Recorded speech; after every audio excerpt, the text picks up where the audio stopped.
Itxengo joan Martai pixka.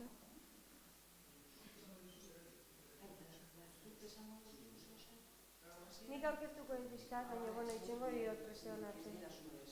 Bai, eskatu dit. Beste gabe, aurkeztuko ez.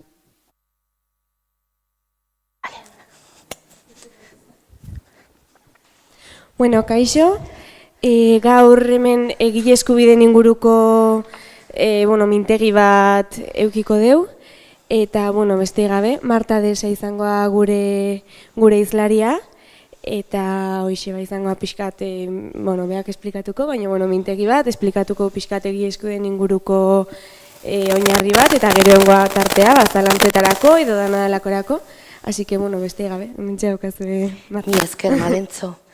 Gaurko mintegia eki erakundiari buruz esker egingo dugu, tailer bezala aurkeztu dugu, baina batez ere kontsultoria moduan egitea gustatuko litzaidake. Nik arau orokorrak azalduko ditut, baina mesedez praktikoa izateko adibideekin ikasten da asko hobeto. Nik abokatua naiz, jabetza intelektualan espezializatuta, baina baita ere kudeatzaile kulturala naiz, eta ohalkularitza ematen dut artista eta egilei batez ere, fiskal, laboral eta profesional tresna behar dituzten profesional tresnetan. Ze askotan nola egiten duguna, egiten dugu amore askorekin, bokazionala da baita ere, ahazten gara egiten duguna profesio bat dela eta dirua mugitzen duela. Kultura dirua mugitzen du, baina askotan sortzen dugunok, diru hori ikustea kostatzen zaigu. Horretarako ondo ezagutzea gure eskubideak oso importantea da.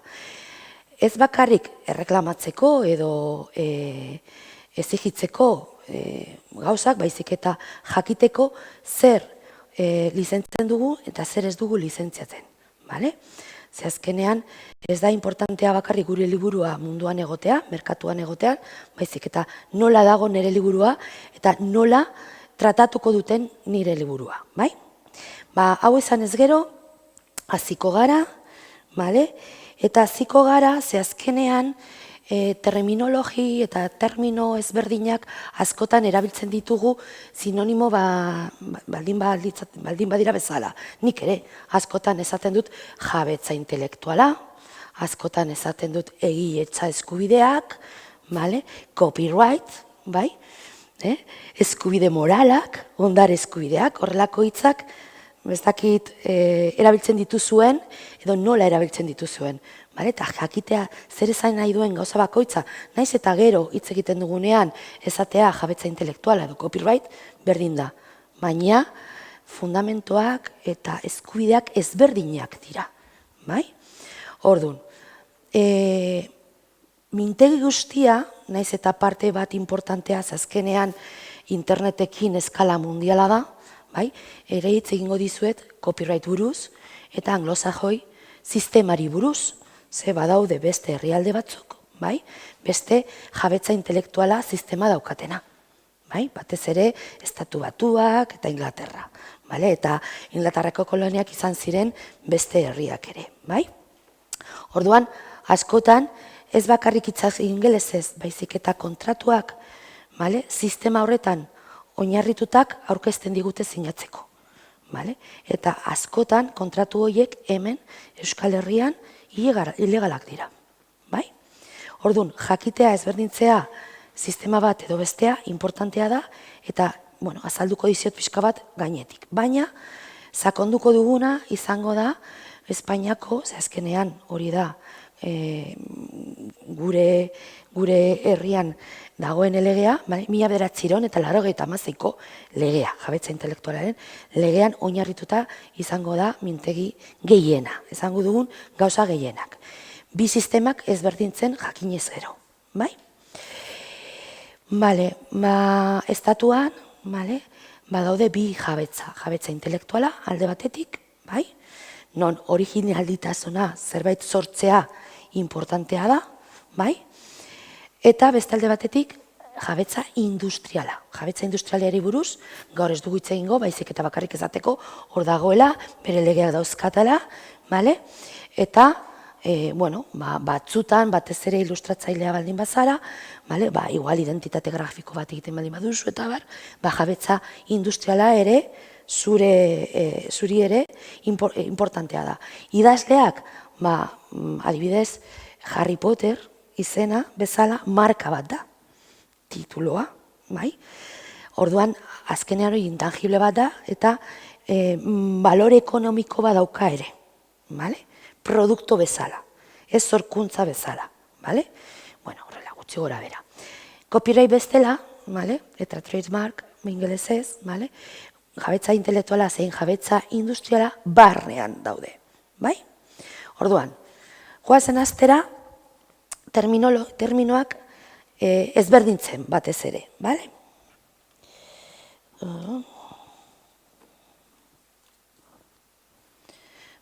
hau da nire presentazioa daukan lizentzia, ezin duzu erabili banatzeko hortik edo zuek erabiltzeko, baina besterik ez. Orduan, hau badauka, haizen jondo. Jabetza internazionala munduan, interzenaztiki, bi sistema daude. Alde batetik, sistema kontinentala edo sistema erromatarra, ze azkenean erromatar zuzenbidean basatzen da batez ere, eta sistema anglosajoia edo copyrighta. Gu hemen geratuko gara ia goiz guztia, baina ere azalduko dugu batez ere bi sisteman arteko ez ezberdintasunak. Sistema kontinentalan jabetza intelektualan gaude, ez jabetza industrialan. Badaude bi eskubide motak. Alde batetik egiletza eskubidea, derechos de autor edo derechos de autoría, esaten da erderaz, eta beste alde batetik eskubide urkoak. Eskubide urkoak azkenean dira aktoreak, musikariak eta beraik ez dute sortzen, baina egiten duten interpretazioa edo musika jotzerakoan, badaukate ere eskubideak, arreba txiki edo espai txiki izango balitz bezala. Ikusiko dugu ere haien eskubideak zeintzu diren.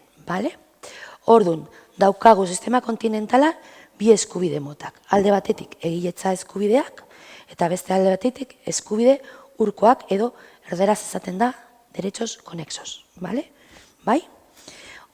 Ondo, jarraitzen dugu. Hau da mundua. Nola banatzen da munduan jabetza intelektualari buruz hitz egiten dugunean. Urdinez, ikusten duzuen bezala, sistema kontinentala ia herrialde guztiak daude, anglosajoi herriak izan ez gero. Hau da Inglaterra, Kanada, Estatu Batuak eta Inglaterrako koloniak izan ziren herriak, batez ere.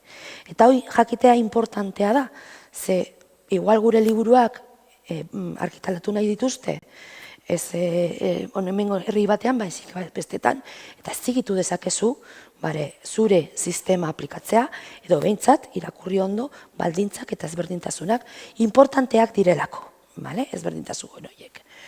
Ikusten duzuen bezala, badaude herri batzuk sistema mistoa daukatela, eta beste batzuk hori margotutak daudenak, horiek dira herrialde islamikoak.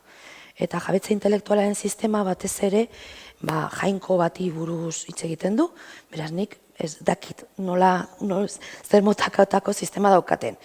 Generalki, merkatuan ateratzen direnean, edo beste herriekin lan egiten dutenean, hartzen dute edo sistema kontinentala edo anglosajoia.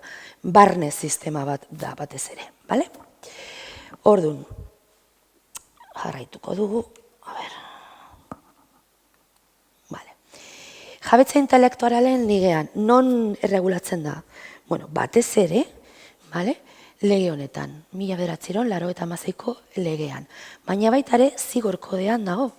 Ze jabetza intelektuala ez badugu, batek, adibidez, gure ipuin bat, publikatzen baldin badu, gure izena izan gabe, delitu bat. Azkenean, jabetza intelektuala protekzio pila ematen digu gure legeak. eta hori jakitea importantea da. Ni beti esaten dut, bale? Ideia egiteko, ume batek egiten duen marrazkia, naiz eta edononez egon registratuta, babestuta dago. Egiteagatik bakarrik, eta originala izateagatik, jatorrizkoa izateagatik. Bai? Eta protekzio hori, babes hori, nortzek ematen die? Legea. Horregaitik gaude sistema kontinentalan edo romanan, ze esaten dut, legea, minimoak, gutxienezkoak, erregulatzen dituela. Eta guk ezin dugu esan, ezetz hor erregulatuta dagoen arako. Beste adibidat. Bai, protekzioa dauka, horregaitik esan dut, umearen marrazki bat. Umeak egin duen marrazki batek, printzipioz, babesa dauka. Egiteagatik bakarrik, gero ikusiko ditugu zein artikulotan. Ezaten duen hori legeak. Gero, erregistratzea proba bat da, eta askotan laguntzen egiten du, eta oraingoan gainera internetekin registroa, HTTP-erekin hor dago, ze lehen, adibidez, babesteko nik egiten nuen liburu bat, idazten nuen liburu bat. Eta manuskritoa argitaletzei bidali bainonen, eski igual bidaltzen didate, eta gero kopiatzen didate, edo publikatzen didate, edo zer. Eta lehen, nola egin proba zaila zen. Ordenagailuekin asko zerrezagoa da, eta webekin baita ere. Baina lehen nola egiten zuten? Askotan sartzen zuten manuskritoaren kopia bat sobre batean, guten ziren postara, bidaltzen zituzten beraiei, zertifikatuta, eta eusten zuten etxean ireki gabe. Probatzeko, ze ogun horretan manuskrito hori idatzita bazagoela, adibidez, edo juten ziren notarietara, eta bar. Baita ere dago, jabetza intelektualeko erregistroa, eta hemen Euskadi gainera badaukagu gure erregistroa, eta ez da, merkea da, registratzea, 5 eta 15 euro gutxi gora bera. Gainera, imaginatu, esan dezakezu, ezkenik ipuinak idazten ditut. Eta igual, 20 ipuinak registratzea, pila bat da, bazuk kolekzioa registratu dezakezu, ipuin guztia bildu, eta ezan, 2023an idatzen dituen ipuinak, eta titulu hau jartzen diot bildumari. Naiz eta gero, esplotatu edo publikatu, ez dena batera baizik, eta batzuk bai edo besteak ez.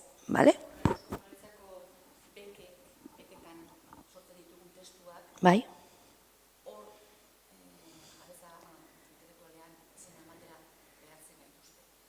Baina nor behartzen zaitu.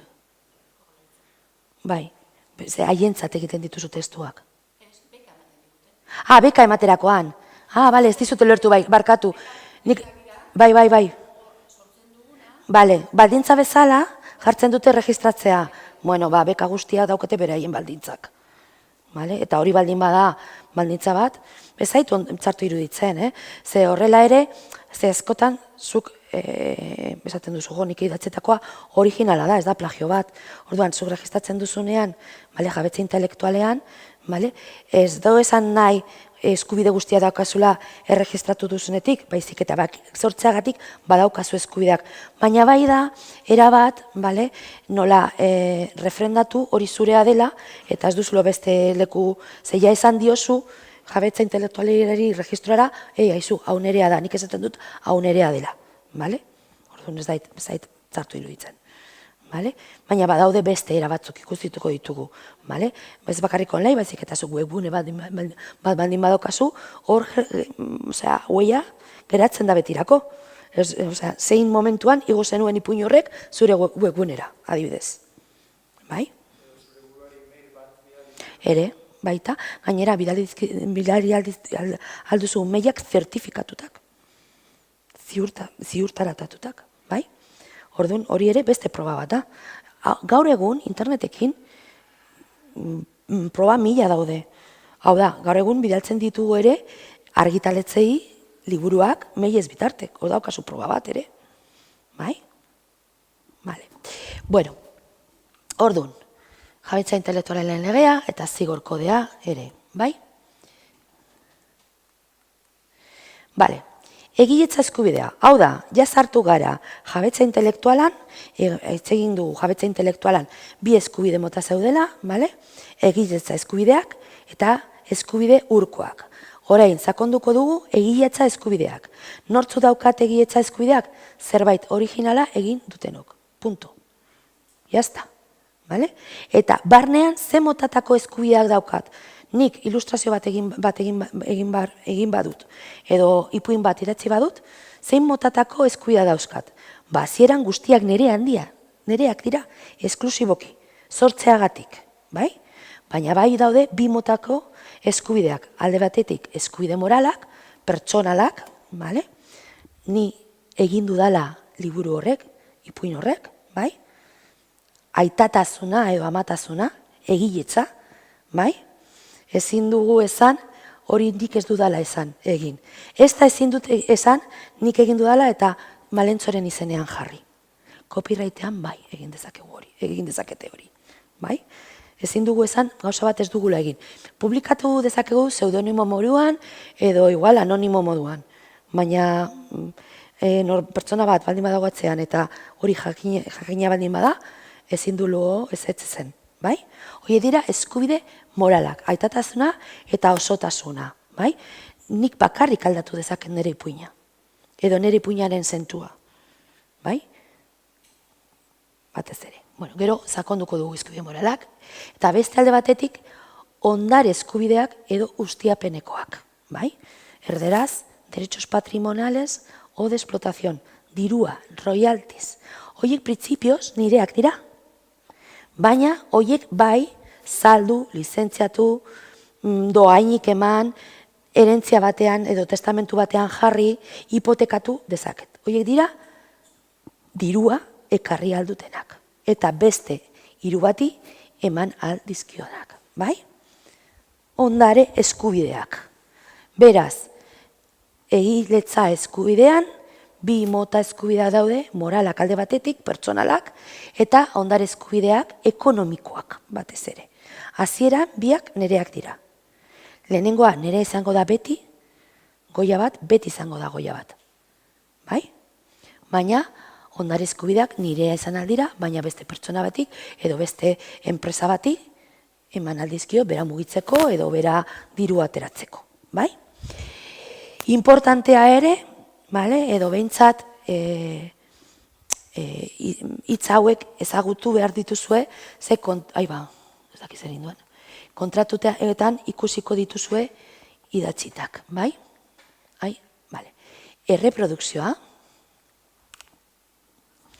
ni eta teknologia, banaketa, komunikazioa eta eraldaketa. Hau da, ondare eskubideetan lau mota eskubideak daude. Eta egiten dugun edozein gauza, beste pertsona, edo beste entitate, edo beste enpresa bati, nire eskubideak emateko, honako bat, bi, hiru, edo lau eskubideak daude barne.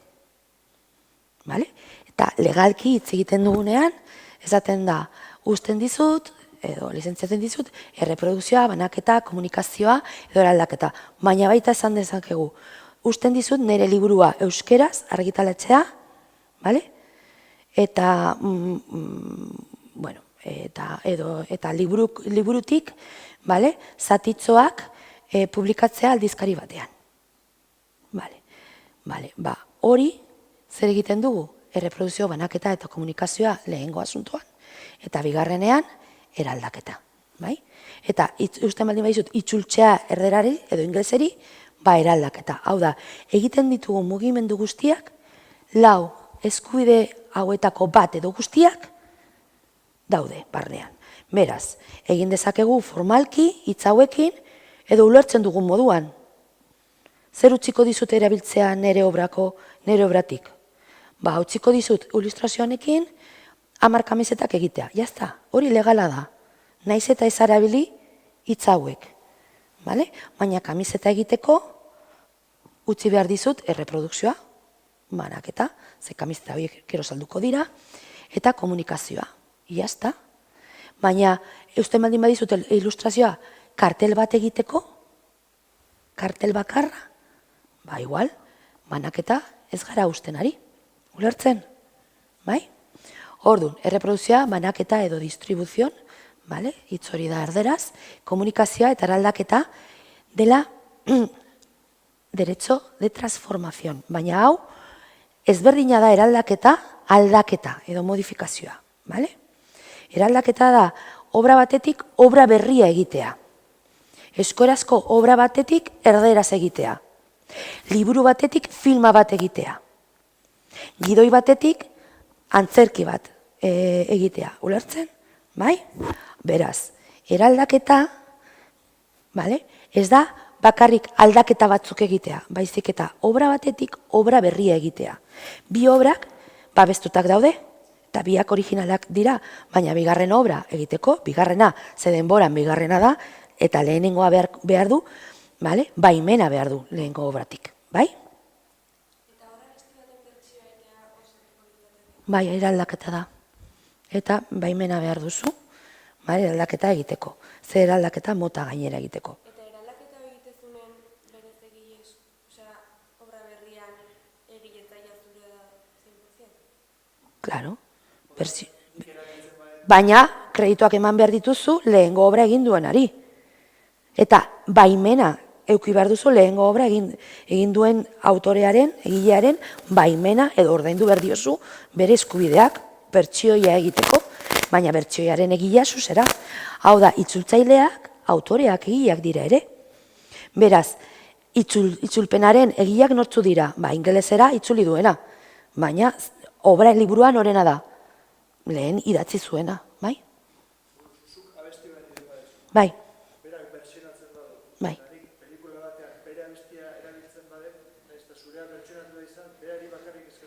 Depende.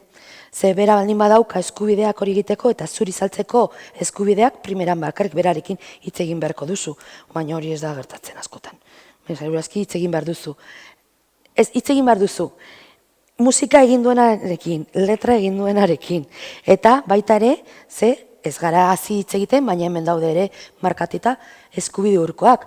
Bera naiz eta bertsioa egin, igual, grabazioa, parte hartu dute gitarrista, abeslari bat, eta haiek ere, baimena eman behar dute, zuk erabiltzeko filman. Bai? Zeu, eskubide urkoak, ere, hor daude, eta baimena behar dugu, bale? Barkatu? Bai, mesedez. Kontratuan albe baldin bada, eta ez baldin bada kontratuan gutxienez mail batean, etc. Azkenean baimenak, ez baldin badaude idatzitak, nola frogatu dezakezu baimena dokazula? Bai, balioa, nik joten naiz paite gaitara meilekin, baina zaiatu egiten dokumento batean, igual ez oso formala, baina, nik, hori da. Hau egitea, eta ez duzue jarri behar, erreproduzioa banaketa guztiak, baizik eta usten dizut, hau, konkretuki egitea. Zure hitz egitkin, eta listo. Nahikoa izango litzateke, bai?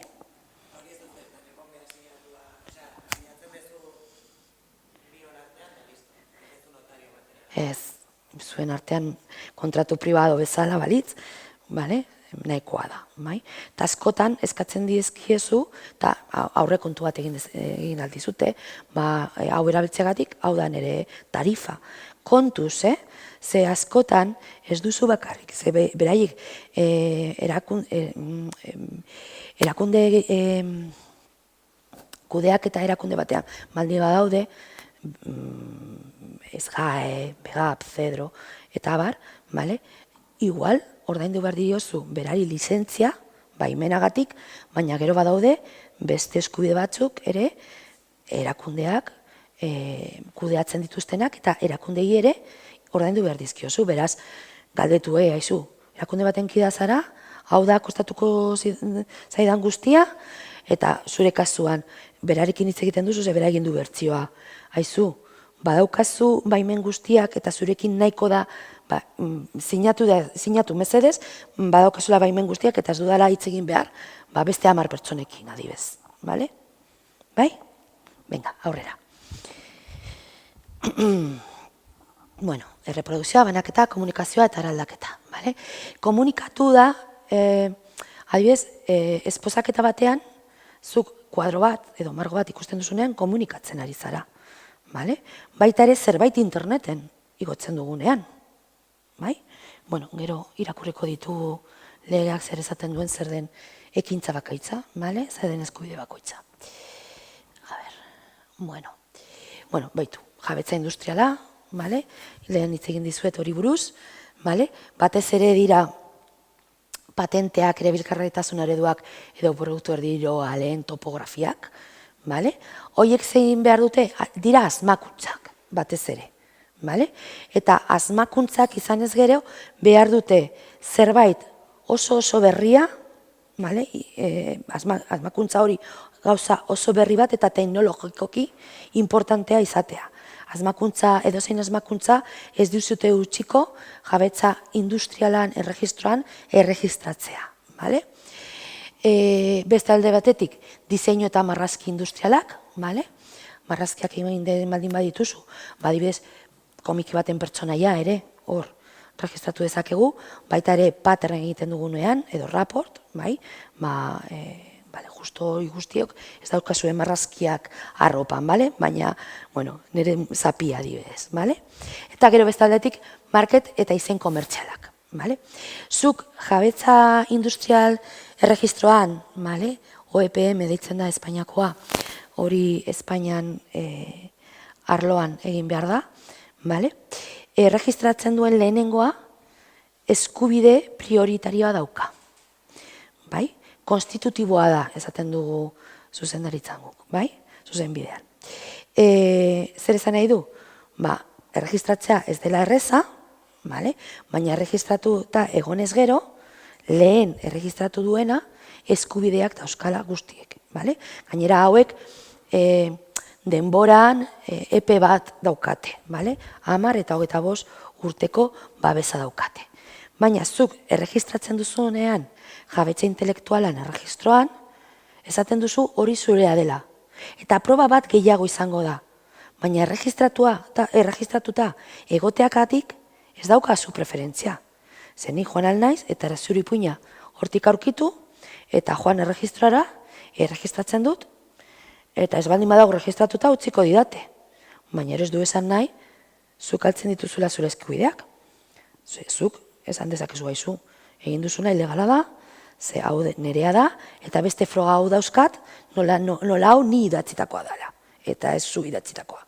Hau da, jabetza intelektualeko erregistroan zerbait registratuta eukitzea, ez dizu ematen eskubide guztiak eta lasaitasun guztia.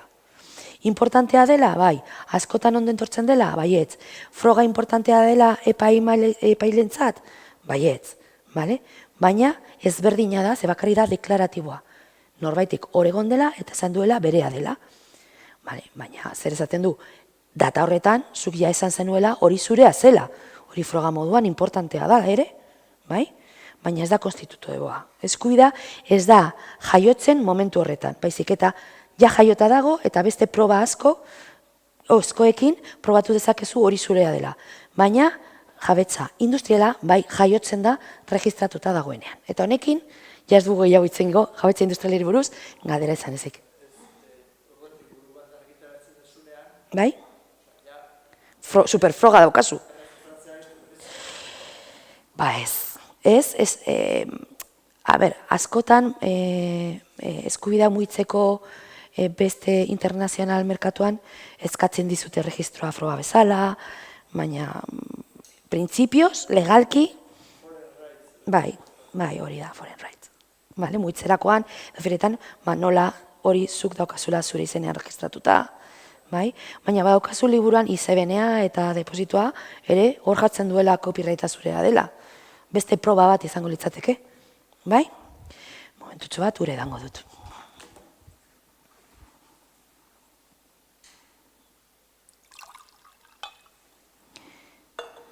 Bueno. Bale. Lehen, esan didazue, umeen marrazki bat bakarrik egiteagatik ja dago baztuta, bai. Non esaten du hori? Legeak, 10 artikuluan, Eta bigarren artikulan esaten du zein eskubidea daukazu hori egiteagatik, sortzeagatik, bai? Zein eskubidea, bi motako eskubidea, batzuk pertsonalak dira, moralak, eta ekonomikoak, ondare eskubideak, bai? Irakurriko dugu. Hau legearen transkizioa da, bale? A ber, egitza eskubidea, jabetza intelektualaren objektu dira, jatorrizko, bai, originalak, sortzelan literario, artistiko eta zientifiko. Eta esango duzue, ze gutxi? Ez, gutxi ez. Ze hitz horietan gauza pila egon aldira. Gainera, zerrenda ez da itxia, gero ikusiko ditugu, bale? Zein zerrenda esaten duen legea, baina naiz eta hor ez egon, zerbait sortzen baldin baduzu jatorrizkoa, bale? Protekzioa eukiko du, bai? Ze gaur egun, dena juten da hain azkar, legean adibidez, hitz egiten du bideofax, bale? Zorkuntza buruz, nor egiten bidaltzen du gaur egun fax batek, bale? Baina, bueno. Orduan, jabetza intelektualaren objektu dira, jatorrizko sortzelan, literario, artistiko edo zientifiko guztiak. Gaur egun diren edo etorkizunean asmatzen diren edo zein bitarteko edo euskarri ukigarri, tangible, o intangible, bai? Zein ukiezinez adieraziak. Hau da, importantea da, bale? Sormena hor egotea. Ideiak ez daude babestutak. Hau bai dela importantea. Eginda egon behar da. Bai, ukie edo ikuiezina bezala, bai? Bai fizikoki ikutu dezakezuna edo irakurri dezakezuna intangible zela ordenagailuan, bai? Baina sortuta egon behar da. Ideiak ez daude babestutak. Naiz eta sukaldariak orain egon eskatzen jabetza intelektuala beraien rezetekin, nik adibidez gazta, tarta asmatu baldin manu, bale? Ideia bezala zu joan altzara eta gazta tarta egin. Baina nik argazki bat ateratzen baldin badio, gazta tarta horri argazkia babestuta dago. Eta idazten baldin badut nola egin tarta hori, rezeta hori babestuta egotungo da nik idatzi dudan moduan. Baina ideia, gazta tarta egiteko ideia, ez dago babestuta. Eta oso importantea da. Ez dago babestuta jabetza intelektualaren legearekin. Baina badaude beste lege batzuk, eta badaude ere akordioak. Nik sinatu dezaket argitaletxe batekin edo enpresa batekin kontratu bat non nik emango dizkizuz nire ideiak aholkularitza moduan eta ezin dituzu erabili. Eta erabiltzen baldin badituzu, konpentsatu beharko didazu. Baina hori ja ez dago babestuta jabetza intelektualaren legea baizik eta beste lege motan edo kontratu pribatu baten bitartez barkatu. Bai? Orduan. Nort esaten du egiletza eskubidea bi motatako eskubideak daudela? Legearen artikulu 2, bale? Eta hemen ja hitz egiten du eskubide moralak eta oztopanekoak edo ondare eskubidei buruz, bale? Irakurriko dugu ere. Jabetza intelektuala izaera pertsonalak, moralak. Eta ondare zierako eskubidez osatuta dago. Eskubide horiek obra zedatzeko esku osoa eta ura ostiatzeko eskubide esklusiba ematen diote egileari. Hau da, sortzerakoan, lehen esan dizuedan bezala. Nik dauka eskubide guztiak, esklusiboki. Eta nik erabakiko dut zerekin geratzen naiz eta zer usten dut beste batek erabiltzea, edo ez. Edo zer usten dut hor libreki, lizentzia libre, azke batekin, erabiltzea, bai? Nik adibidez, martxaren 8an beti ilustrazio bat igutzen dut rede sozialetara, eta jartzen dut lizentzia batean, edo nor erabili dezakela, beti bere helburua, feminismoa, baldin bada, eta ez baldin baduzu egiten negozioa edo komerzializatzen baldin baduzu berarekin. Gainera jartzen dut link bat, non deskargatu dezakete irudia, PDF moduan, kalitate handiarekin. Hau zer esan nahi du? Zu joan nahi baldin baduzu manifestazioara eta imprimatu nahi baldin baduzu kartel moduan edo kamiseta batekin, primeran, baina ez egin kamiseta saltzeko. Orduan, nik eskubideak niriak dira, esklusiboak, baina mundura botatzen dudanean, ja botatzen dut, esaten nola erabil dezakezu, zein balditzekin. Gero hitz egingo dugu horri buruz ere. Bueno, eskubide moralak legea esaten du zeintzu diren 14 eta 16 artikuluan, nola joan naiz? Atzera joan naiz, ez da? Esklusiboak dira, uko egin ezinak, ezin dugu esan hori ez dela nerea, eta ezin ditugu saldu. Hau esan nahi du, irrenunciables, inalienables, zelako hitza, juridiko hitza da. Baina zer esan nahi du hori, ezin ditugula saldu, ezin dugula diruaren bitartez esan hori ez dela gurea.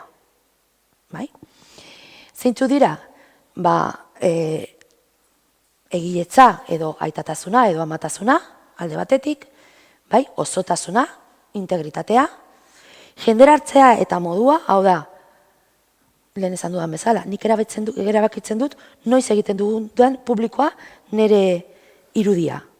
Eta zein moduan, liburu moduan edo nire webgunean, ere zein sinadura edo zein izenekin.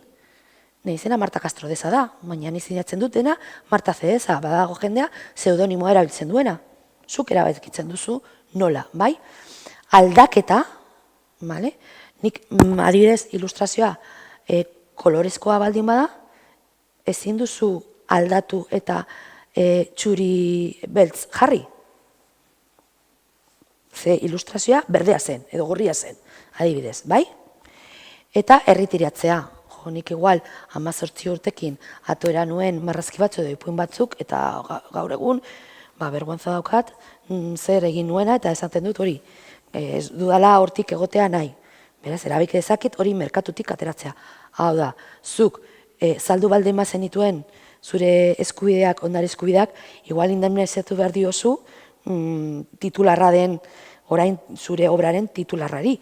Baina, badaukazu aukera hori, Eta baita ere, ejemplar ale bakarra geratzen denean, imaginatu, publikatu zenuen liburu bat, eta bakarrik 100 ale atera ziren.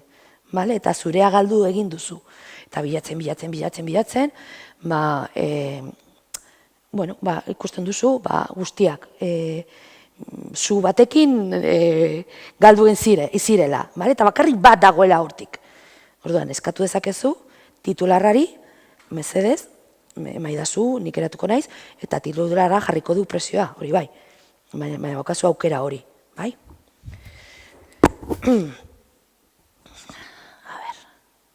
Jesus, atxera otre. Ondare eskubideak, 17 eta 25 artikulua. Hitz egiten dute, zer diren, lau eskubide hauek. Esklusiboak dira, hasieran, lehen esan dudan bezala, baina besteren garriak dira. Hau da, beste pertsona, enpresa, argitaletxe edo medio bati, esan aldiot nola erabildezaketen, doainik, presio batetikin, tarifekin, baita ere, hauek dira, testamentuan utzi behar ditugun eskubideak. Nor jaziko ditu, ze dirua jasoko badugu gure obrarekin, segurazki izango da hilak edo hilago denean. Askotan horrelakoa gertatzen da. Bueno, orduan, laudirak, lehen esan dugun bezala, erreprodukzioa, banaketa, komunikazio publikoa eta eraldaketa. Definizio hauek daude legetik ateratak. Zer esaten du legea erreprodukzioa, obra osoa edo haren parte bat finkatzea. Askotan ere hitz egiten dute derecho de fijación. Zuzenean edo zeharka, behin-behinekoz edo behin betiko, zein nahi bidez eta zein nahi formatan. Obra komunikatu edo kopiak egin ahal izateko moduan. Obra komunikatu eta kopiak egin ahal izateko moduan. Hau da, erreprodukzio eskubidea usten duzunean, beti dago lotuta komunikazioari. Banaketa, obraren jatorrizkoa edo kopiak publikoaren eskura jartzea. Guk egiten baldin baditugu liburuaren erreprodukzioak, baina ezin baldin badute erosi, berdin da. bai? Baina, igual egiten ditugu kopiak esposaketa bat egiteko, eta hor banaketa ez da beharrezkoa. Ulertzen? Edo kopia publikoaren eskura jartzea. Euskarri ukigarri batean salmenta alokairu naiz mailegu bidez edo beste zein nahi formatan. Bai? Komunikazio publikoa pertsona bakoitzari aurrez obraren alerik banatu gabe pertsona askori aurra irizpidea emango dion egintza oro. Hau da, nik nire ordenagailuan baldin banago, eta zuetako bik etortzen baldin bazarete, eta irakusten baldin baduzuen ere puina, ja komunikatu egin dut, ze bi pertsona ikusi duzue ja, eta irakurro duzue nire obra. Ez daude kopiak, ezin duzue obra zure etxera eraman, baina ikusi eta irakurri duzue.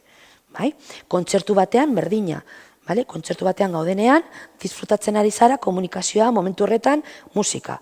Zer gertatzen da mugikorrekin?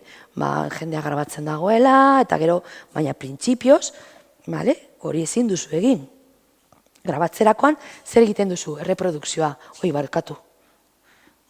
Erreprodukzioa. Eta igotzen baldin baduzu zure Instagramean, historioetan, banaketa eskubidea erabiltzen ari zara. Kontzertua hori banatu baldin baduzu zure Instagramean, bai? Eta, finalez, eraldaketa.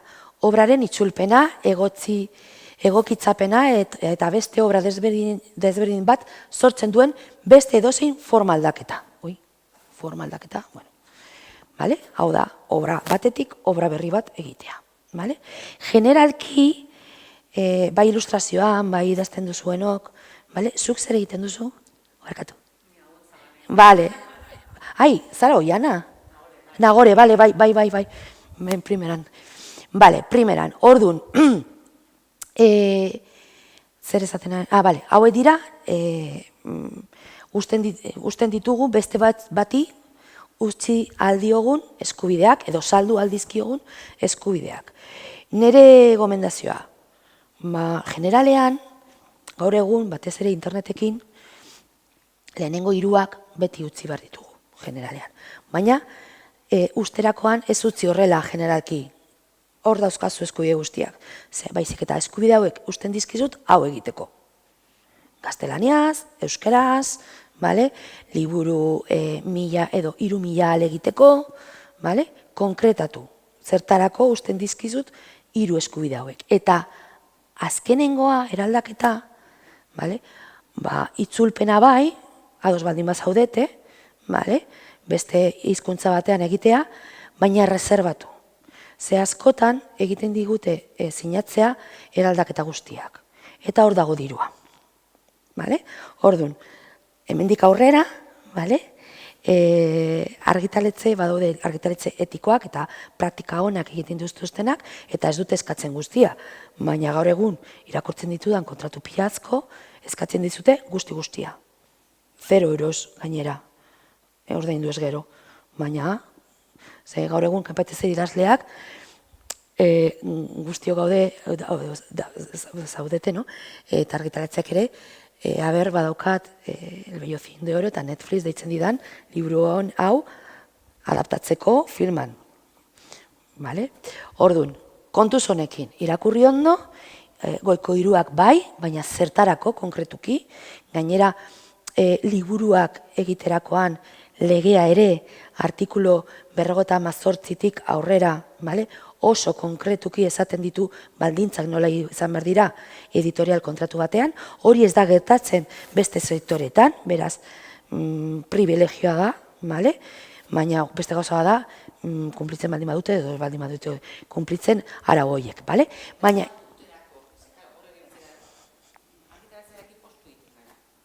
Claro, ja. A ber, printzipioz, legeak esaten du gehienez, sinatzen baldin baduzu royalty moduan, hau da proportzionaliki jasako delzela 10%, eta bar, gehienez 15 urte, kontratua sinatu dezakezula. Sinatzen baldin baduzu 100 kontratua, 100 urteko kontratua, edo 20 urteko kontratua, nuloa da. Baina hau gertatzen da bakarrik liburu moduan argitaratzen dugunean zerbait. Ez beste eskubideak, liburu moduan ez diren eskubideak, sinatu dezakezu bizitza guztia. Barkatu? Hori gertatzen da. Unibertsalak eta bizitza guztirako. Nola? Osea, ni talde badaukat eta saiatu zitzaizkigun erosten royaltiak. Bai. Zuit bali bazaude informatuta.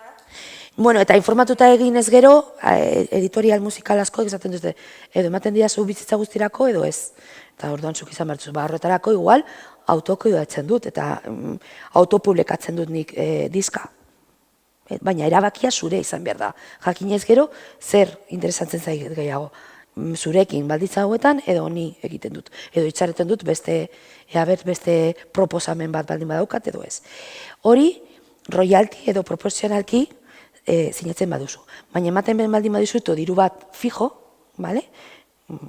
legea esaten du ahal denean eta ahal baldin bada, eta liburu munduan ahal da, naiz eta sistemak ez izan oso garbiak kontrolatzeko likidazioak, 10 urtekoa da epe gehiena. Hau da, sinatzen baduzu 10 urte baino gehiago, eta jaso baldin baduzu ordainketa bakarra, ez baldin dauzkazu royaltiak, naiz eta sinatu denbora guztia 10 urtetan eskubideak berreskuratzen dituzu. Bai? 15 urte royaltiak baldin badaude. Zer sinatu behar den? 5-6 urtekin nahikoa da. Ikusteko ea ber interesantea da mugitzea edo ez mugitzea.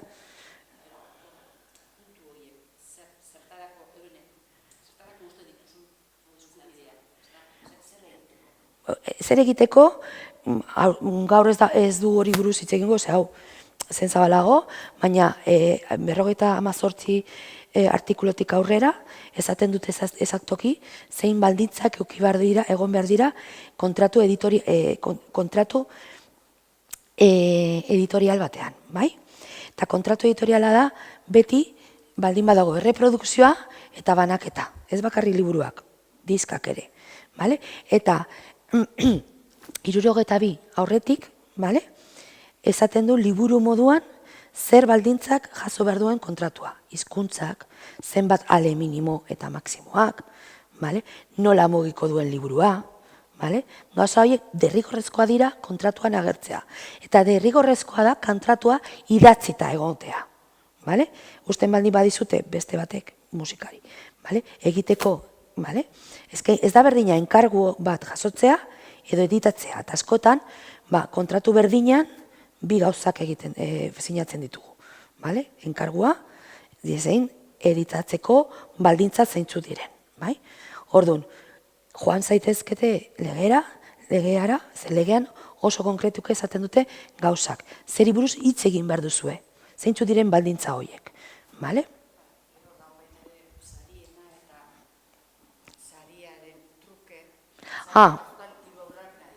Hori ja.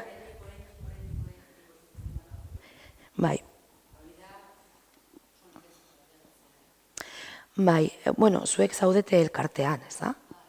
Elkarteak errebizatzea kontratuak, elkartea errebizatzea sarien baldintzak, ze askotan espekulatiboak dira. Edo mala praktika txarrak daude sari askotan. Ze 1.000 eurogatik guztia ematen diozu betirako. Ez que hori beste gauza da, fiskalki ere, hori buruz beste itzaldi badaukat, fiskalki ere konsekuentzia ezberdina dauzka sari bezala jasotzea edo aurrekontu bezala jasotzea. Fiskalki era ezberdina da. Orduan, fiskalki azientzia zer esaten du. Naiz eta sari moduan saltzea, diru hori jasotzen baldin baduzu eta gero aurrekontutik kentzen baldin badute, hori ez da saria. Fiskalki, azienda esaten du ezetz. Ez gara horretan sartuko, baina saria baldin bada, da egiteagatik eta ere beste duzulako. Eta jazta, beste dozein konkurtso batean, jasotzen dut dirua, zen nik izan nahi soberena eta listo. Baina, sari moduan, saltzen ditutze askotan argitaletzeak, aurrekontuak diren, nik erabaki aukeratu zaitutzu konkurtso batean, baina azkenean jasotzen dudana da aurrekontua. Fiskalki gainera aurrekontu moduan. Depende. Ez gara horretan sartuko. Saria, IRPF txikpenik ez izateko, publikatu behar da boletinan, eskatu behar da eszepzioa, baldintza batzuk daude, ez aukitzeko. Vale? Bueno, vale. Egietza eskubidetan badaude beste eskubide batzuk, vale? Bilduma hautatuak eta obrazoak, 22 artikuluan, hau da, naiz eta adibidez, nik nire ilustrazioak hortik banatutak euki, nik esposaketa bat egiten baldin badut, nire kolozio guztia, haien kopiak hor egon aldira. Edo, liburu bilduma bat egiten baldin badut, naiz eta argitaletxe batek ipuin bat euki eta bestea, egiten badut ipuinen bilduma, eskubide hori badaukat. Hori alde batetik. Eta gero beste alde batetik, badaude ere artikulu 24an eta artikulu 25an, eta hori buruz sakonago hitz egingo dugu, ere kudeak eta erakundei buruz hitz egingo dugunean. Zergaitik, ze eskubide hauek, printzipioz, kopia pribatua, edo konpentsazioa edo kanoni buruz hitz egin etxonduzua hitz egitea, ez da? Ez da esklusiboa. Hori nor jasotzen du diru hori nire izenean? Kudeak eta erakundeak. Mega, Fedro, Eki, haiek jasotzen dute. Naiz eta nik kide ez izan, eskubide horiek, kopia pribatuaren eskubideak eta konpentsazioa, beraiek jasotzen dute.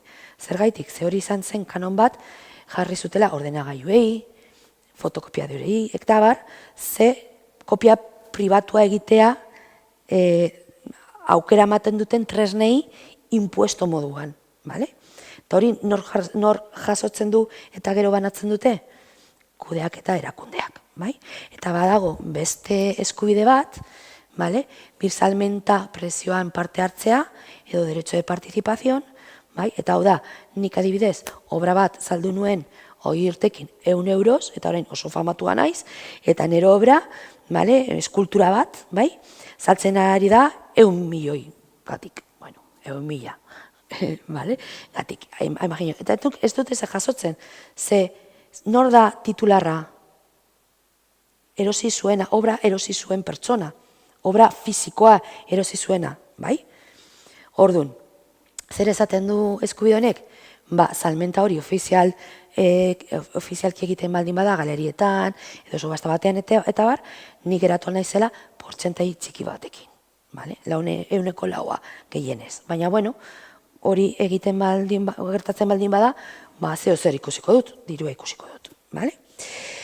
Ze azkenean, ez dut lehen hitz egin, baina, artistak, edo egileak, askotan jendea ulertzen du gure eskubideak saltzen dugunean, saltzen ari galera aulki bat edo mai bat produktu balitz bezala. Eta ez da horrela, egiten duguna generalki, batez ere egileak da, gure obraren eskubideak saldu. Eta esan nola erabildezakezu nire obra edo ez. Baina batzutan artista plastikoak batez ere edo bizualak, egia da originalak edo jatorrizkoak saldu alditugula. Adibidez, erretratu bat, edo eskultura bat, eta bar. Baina hori saltzen dugunean, egia da saltzen dugula fizikoki zeo zer, ez bakarrik eskubideak, eta erosten duena edo propietarioa, jabetza daukala, fizikoki, bere izango da erabakiko duena usten baldin badu obra horrek esposizio batean egoteko edo ez, baina ez gara ere saltzen edo ez dira ere erosten mai edo aulki bat. Adibidez, beza ezberdina da. Guk gure eskubideak saltzen edo lizentziatzen dugunean, bezatik libre gaude, 0 da. Eskatu baldin badu, 036 modeloaren bitartez, esentzioa eta bar. Baina, edonor zeo zer saltzen duenean, 100%ko beza dauka. Baina zerbait originala saltzen dugunean, beza 10%koa da. Eta zerbait originala saltzen dugunean, saltzen dugu originalen horren jabetza eukitzeko aukera. Eta zuretzean hor jartzea eta oso polita geratzea. Baina adibidez, margo baldin bada, ez dugu saltzen ondare eskubideak. Hau ere importantea da. Bale? Bueltatuko gara. Bale? Hau da, original bat saltzen dugunean, imaginatu zuen kasuan, manuskrito bat saltzen duzuela. Hori presio bat euki dezak ere. Bale? Beste batek manuskritoa eukiko du, baina ez dauka aukera argitaratzeko eta publikatzeko aukera. Bakarrik komunikazio eskubidea doa salmentarekin.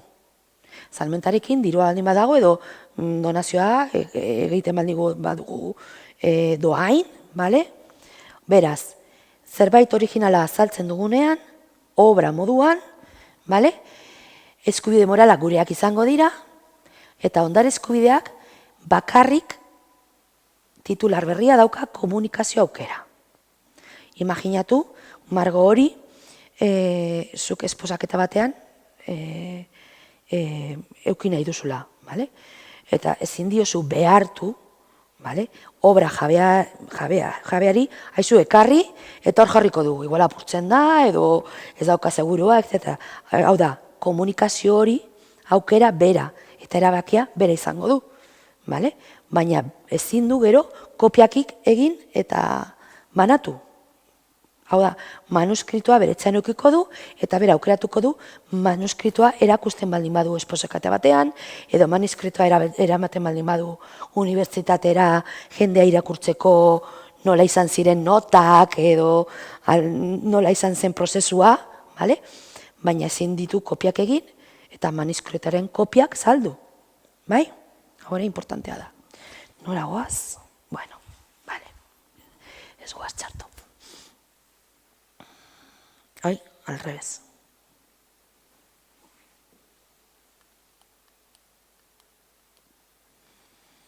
Vale. Zein obrak daude babestutak? Vale. 10. artikuluan hauei buruz hitz egiten du.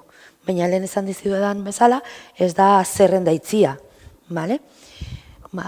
Idatziko lanak, liburuak, hitzaldiak, aldizkariak eta egunkarietako artikuluak, eleberriak, ipuinak, poemak, saiakerak, antzeslanak, testu liburuak, web orriak, irakargaiak, publizitatea eta dantza oharrak. Lan artistikoak, marrazkiak, pinturak, argazkiak, binetak, eskulturak, obra arkitektonikoak eta mapak. Antzeslan dramatiko eta koreografikoak, antzeslanak, operak eta dantza, filmak, bideoak, gidoiak, programak informatikoak ere daude babestutak. Baina, hemen 10 artikula daukazuen eta ez gara geratutuko. Obrak argitaragabeak eta jendaratzea, baizik eta batez ere konkurtsoetan aurkezten garenean. Askotan dago konfusioa zer dago argitalatuta eta zer den ineditoa. Askotan eskatzen dute ineditoa eta konfunditzen gara ineditoa, edo jendarar, ezkitzau, ez komplikatua, jendarteratzea, zer den.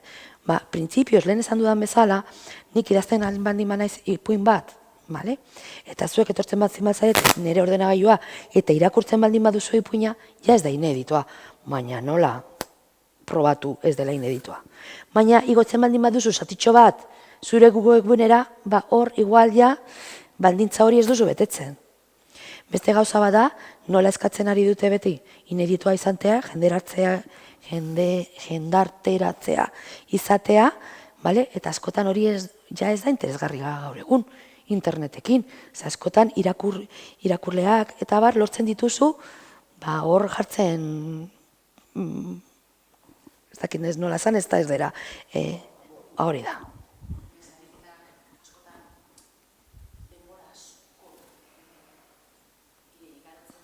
Bai. Geldi. Ja, mazakit. Ja, superil da. Eta arriskoa da zurea, hor baldin badago eta aurkezten baldin baduzu beste batean, por si acaso, eta batean lehenengoa atretzen da, zuk aurkeztu zenuenean, jendera hartu gabekoa zen. Bale? Azkenean, esaten duzuna, gelditzen da hor, por los siglos de los siglos. Bai. Hitz egin, ja. Nik uste dut horrela konkurtsoak eta horrelakoak gauzak aldatu behar direla, gauzak aldatu diren bezala munduan, bai? Bueno. Ez.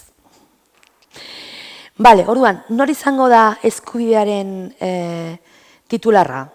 Hitz egin dugunaz gero, nor da eskubideen titularra? Jabetza intelektualaren eskubideen titularra kenduko dut. Hor dago erantzuna, hasi kenduko dut. Printzipioz, obra egin duena, baina baliteke titularra, ondare eskubideen titularra, beste batek izatea. Pertsona edo enpresa, bai? Printzipioz nerea da, bale? Baita ere, printzipioz nerea da, eta igual, mundura bota dudanean, bota dut lizentzia ireki batekin. Bai? Beraz, printzipio titularra ni naiz, esklusiboki, baina titular bat edo 10 edo 100 egon aldira. Ze, igual utzi dizut zuri euskaraz egitea, zuri erderaz, zuri ingelesez, bale? Zuri nola ez didazu ezer ordaindu, baina etxu dizut argitalatzea, esan dut ez duzula esklusibitatea, beraz, naiz eta zuk argitalatu beste batekin hitz egin dezaket eta beste argitaletxe batean atera, edo nere kontura crowdfunding batekin eta liburua atera, eta orduan, igual, ondare eskubideak nereak dira eta zureak ere, ulertzen, titulara, printzipioz, ni naiz titularra, baina titular ezberdinak egon aldira, bai? Ere jakin behar dugu, eskubideak lagatu edo utzi diogunari, ea ber, baldin badauk aukera, berak ere beste hiru bati ere saltzea edo ustea. Eta hori informatu behar didate. Edo behintzat kontratuan jarri, informazio hori beti eman behar dizutela jakiteko nork den titularra, zeren titularra, eta nor erabiltzen ari den nire obra. Bueno, hasieran artikulu 5 esaten du, egile jotzen da, pertsona naturala printzipioz egin duena. Baina ere, lege honek egilere ematen dio babesaren onura pertsona juridikoek izan dezakete ere beste eskubide batzuk, eta ikusiko dugu zein kasuetan. Nor da egile eskubitzaren jabe, hori da egin dizudan galdera, baina zer gertatzen da besteren kontura lan egiten dugunean. Hau importantea da. Generalki, egilea garenean, gara pertsona fizikoa guretzean lan egiten edo autonomoak. Baina zer gertatzen da niri ordaintzen badidate aldizkari batean idazteagatik. Printzipioz, ondare eskubideak aldizkariarenak dira, baina idazterakoan egin dudan finarekin. Hau da, edo agentzia batean igual egiten duzu lan eta marrazten dituzu kanpaina ezberdinak eta marrazkiak egiten dituzu. Nor da ondare eskubideen titularra? Printzipioz, agentzia, bai? Baina zuk egin baldin bazen dituen marrazki horiek kotxe kanpaina batentzat, gero juten baldin bazara, bazizin dute eskubide horiek erabili adibidez, irudi banku batean igotzeko zure imaginak. Ze fina egin zenituenean argazki hori beraientzat lanean eta zure nomina jasotzen ari zinenean, fina ezberdina zen. Eta hori esaten du, artikulu 51 eta 110 artikuluak batez ere. Eta nahi baldin badut pseudonimo edo anonimo bezala sinatu, arazorik gabe. Hemen ez dut jarri, baina importantea da ere 57 artikulua. 57 artikulua zeri buruz hitz egiten du? Hitz egiten du berrikuspen akzioari buruz. Zer da berrikuspen akzioa edo akzion de revisión? Adibide bat jarriko dizuet. Imaginatu nik Harry Potteren portada egin nuela duela 20 urte, ez dakit 20 edo 30 urte duela Harry Potter dagoela hemen publikatuta, baina ez nago zen. Baina nik egin dituen portadak, eta portada bakoitzeagatik 800 euro jasotzen dituen. Duela 20 urte hori ordaintzen zen, gaur egun €5 ordaintzen baldin badituzte, ondo goaz, bale?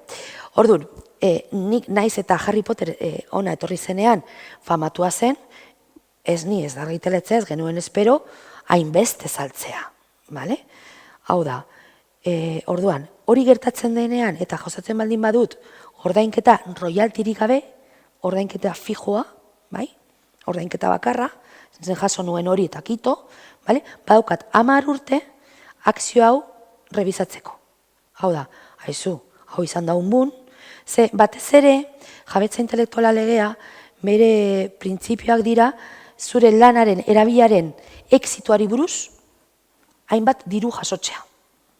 Horregaitik, saiatzen da, batez ere, proportzionalki irabezi behar duzula dirua. Hau da, exito baldin bada, diru gehiago lortuko dugu. Ez bakarri zu titularra bezala, baizik eta nik ere egile bezala. Eta zer dauka artikulu bat, konkretuki, 57, zer esaten du. Zuk ez baldin badaukazu royaltiak, proportzionalki jasotzeko aukera dirua. Eta batean zuk egin zenuen zorkuntza exitoa baldin bada, bale? Kelopetaz, bai? Eskatu aldiozu, oie, nik egin nuen presionengatik, ze uste nuen, aterako zirela 5.000 ale, eta 5.000 milioi ale atera dira, bai? Baldin badaude kasuak, non eskatzen duzu, eta adibidez, kasu honetan, eskatu zion, oie, eske bakarrik jaso nituen 800 euro, badaki bakarrik dela portada nerea, baina eske azkenean nire portadarekin, nire marrazkiarekin, dilupia bat aretzera ari zarete. Orduan, epaiak, 30.000 euro eman zizkion, eta royaltiak ere 0,01 oso txikiak ere eman zizkion, beroz, portada bakoitzegatik diru hori importantea da, bai? Zer gertatu zen, aldatu zituztela marrazkiak eta baina, oie, orduan, aukera hori badaukagu, 10 urte, zerbait baldin jaso dugu fijoki, ze suposatzen da, ze jasotzen dugun dirua dela lagatzen edo saltzen ditugun eskubideagatik. Eta nik prezio hori onartu nuen, ze suposatzen zen, bakarrik egongo zenuela erderaz, adibidez, hau egia da, osea, nik, ados nago 3.000 euroekin, baina bakarrik euskaraz aterako da. Eta batean, ikusten duzu, naiz kontratuan sinatu zenuela eta zenekiela, hizkuntza guztiak publikatu zutela nire novela, nire liburua, nire puina aprendizait. Eta, hasi dira eta milaka saltzen ari dira, duan esan dezakezu gutx. Ezken nik baietz esan nizun, pentsatzen bakarrik euskarazko edizioan, baina orain, orduan, hor badaukagu ere aukera, zerbait oso ondo baldin badoa, ezateko, aizu, igual niri ere hobetu alditugu baldintzak, bale? Venga. Bueno, hau ere importantea da ezberdintzea, askotan egiten dugu lana beste egileekin, bai? Zer gertatzen da, obran beste idazleak baldin badaude, edo ilustratzaileak baldin badaude, edo itzultzaileak baldin badaude, ojo, ze askotan esaten digute obra kolektiboa dela, horrela hitz egiten dugu. Obra kolektiboa, X. Ez dugu sinatzen, printzipioz, obra kolektibo bezala, ezer. Zergaitik, ze obra kolektiboa suposatzen da, instrukzioa jasotzen dugula pertsona batetan edo enpresa batetan, batekoak, eta egiten dugula bera esaten diguna, eta gero ondare eskubideak eta guztiak dira enpresarenak. Hori da obra kolektiboa. Adibidez, tekstu liburuetan, obra kolektibo bezala egiten digute sinatzea. Perdona? Askotan ilustratzaile bat baldin badago bakarrik, ez da obra kolektiboa. Zergatik, ze obra kolektiboetan galtzen ditugu gure eskubideak. Egileak bezala. Así que, ojo, zer izango da? Izango da langiletzan edo egilekidetzan egindako obra en kolaborazion o en koautoria esaten den, non dakigu zer parte egin duen bakoitzak. Identifikatuta baldin badago, zer egin duen bakoitzak, ez gaude inoiz obra kolektibo batean. baizik eta lankidetza obra batean, bai? Eta hori enkargu bat baldin bada, baina adibidez nik ipuina dauzkat, zuk ipuina dauzkazu, zuk ere, eta batera argitaratzen dira gure ipuinak, ja egindakoak, bale? Inkluso ja publikatakoak. Orduan izango dira obra konposatuta. Eta beste alde batetik, ere kolektiboki egiten da obra eratorriak. Eta obra eratorri bat egiteko, zer behar da? Eraldapen eskubidea. Zeintzu dira obra eratorriak? Itzulpenak, edo kitzapenak, berrizkupenak, egurantzekak, eta horpenak, laburpenak, zein nahi motoatakoak, musika moldaketak, obra literario artistiko, edo zientifiko baten zein nahi eraldaketa. Bai?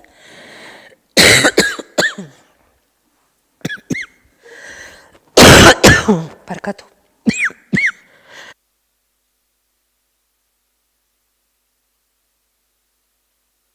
Zer ikasi behar dugu? Batez ere, obra kolektiboa ez sinatzen. Adibidez, argazkilariei askotan egunkariak esaten diote obra kolektiboa dela. Aldizkari bat edo egunkari bat ez da obra kolektiba, dakigu nor zeitzen duen artikulu bakoitzak, nor idazten duen artikulu bakoitzak, nor egiten duen argazki bakoitza. Bai? Beraz, hemendik importantena da geratzea obra kolektiboa printzipioz jakina ezaguna baldin bada zer egin duen bakoitzak, listo, ez da obra kolektiboa. Bueno, eskubide urkeen edukea, orain arte, hitz egin dugu, bai, egiletza eskubideei buruz, bale? Naiz eta zuek egileak izan guztiok, askotan igual egiten duzuen lan, eskubide urka daskaten pertsonekin. Ez bakarrik, interpreteak, hau da musikariak, aktoreak, eta bar, baizik eta ekoizleekin, produktorekin, bai? Hauek zein daukate, bale? Nortzuk dira batez ere eskubideak hau daukatenak, artista, interpretatzaile zein ezekutatzaileenak, bale? Zu musikari bezala, adibidez, izan alzara egilea, konposizioa egiten baldin baduzu, edo idazten baldin baduzu letra, baina baita ere, izan alzara musikaria ze ikutzen duzu musika hori. Beraz daukazu, bi motatako eskubideak, bai? Egile eskubidea eta eskubide urkoak. Nor gehiago fonograma ekoizlenak, fonograma musikaria batez ere, musika ekoizleak, ikusentzionezko grabazioen ekoizleak, irrati edapeneko entitateak, irrati eta telebistako entitateak, argazki utzenak, hau desagertu beharko litzateke, ze azkenean obra fotografikoa da. Argitaragai jakin batzuenak, hau de anonimo bezala publikatzen diren obra batzuk ez baldin badakigu nor den autorea, egilea, argitaletze horiek daukate direktoki eskubide hauek, urkoak. Jabari publikoan dauden obra, eta argiragabeak eta obra bezgabeak, dominio publiko, hitzori, bai ez da, jabari publikoa. Jabari publikoa pasatzen dira obra, kasu batzuetan erabil dezakegu lizentzia edo baimena eskatu gabe, eta besteetan pasatu duelako denbora.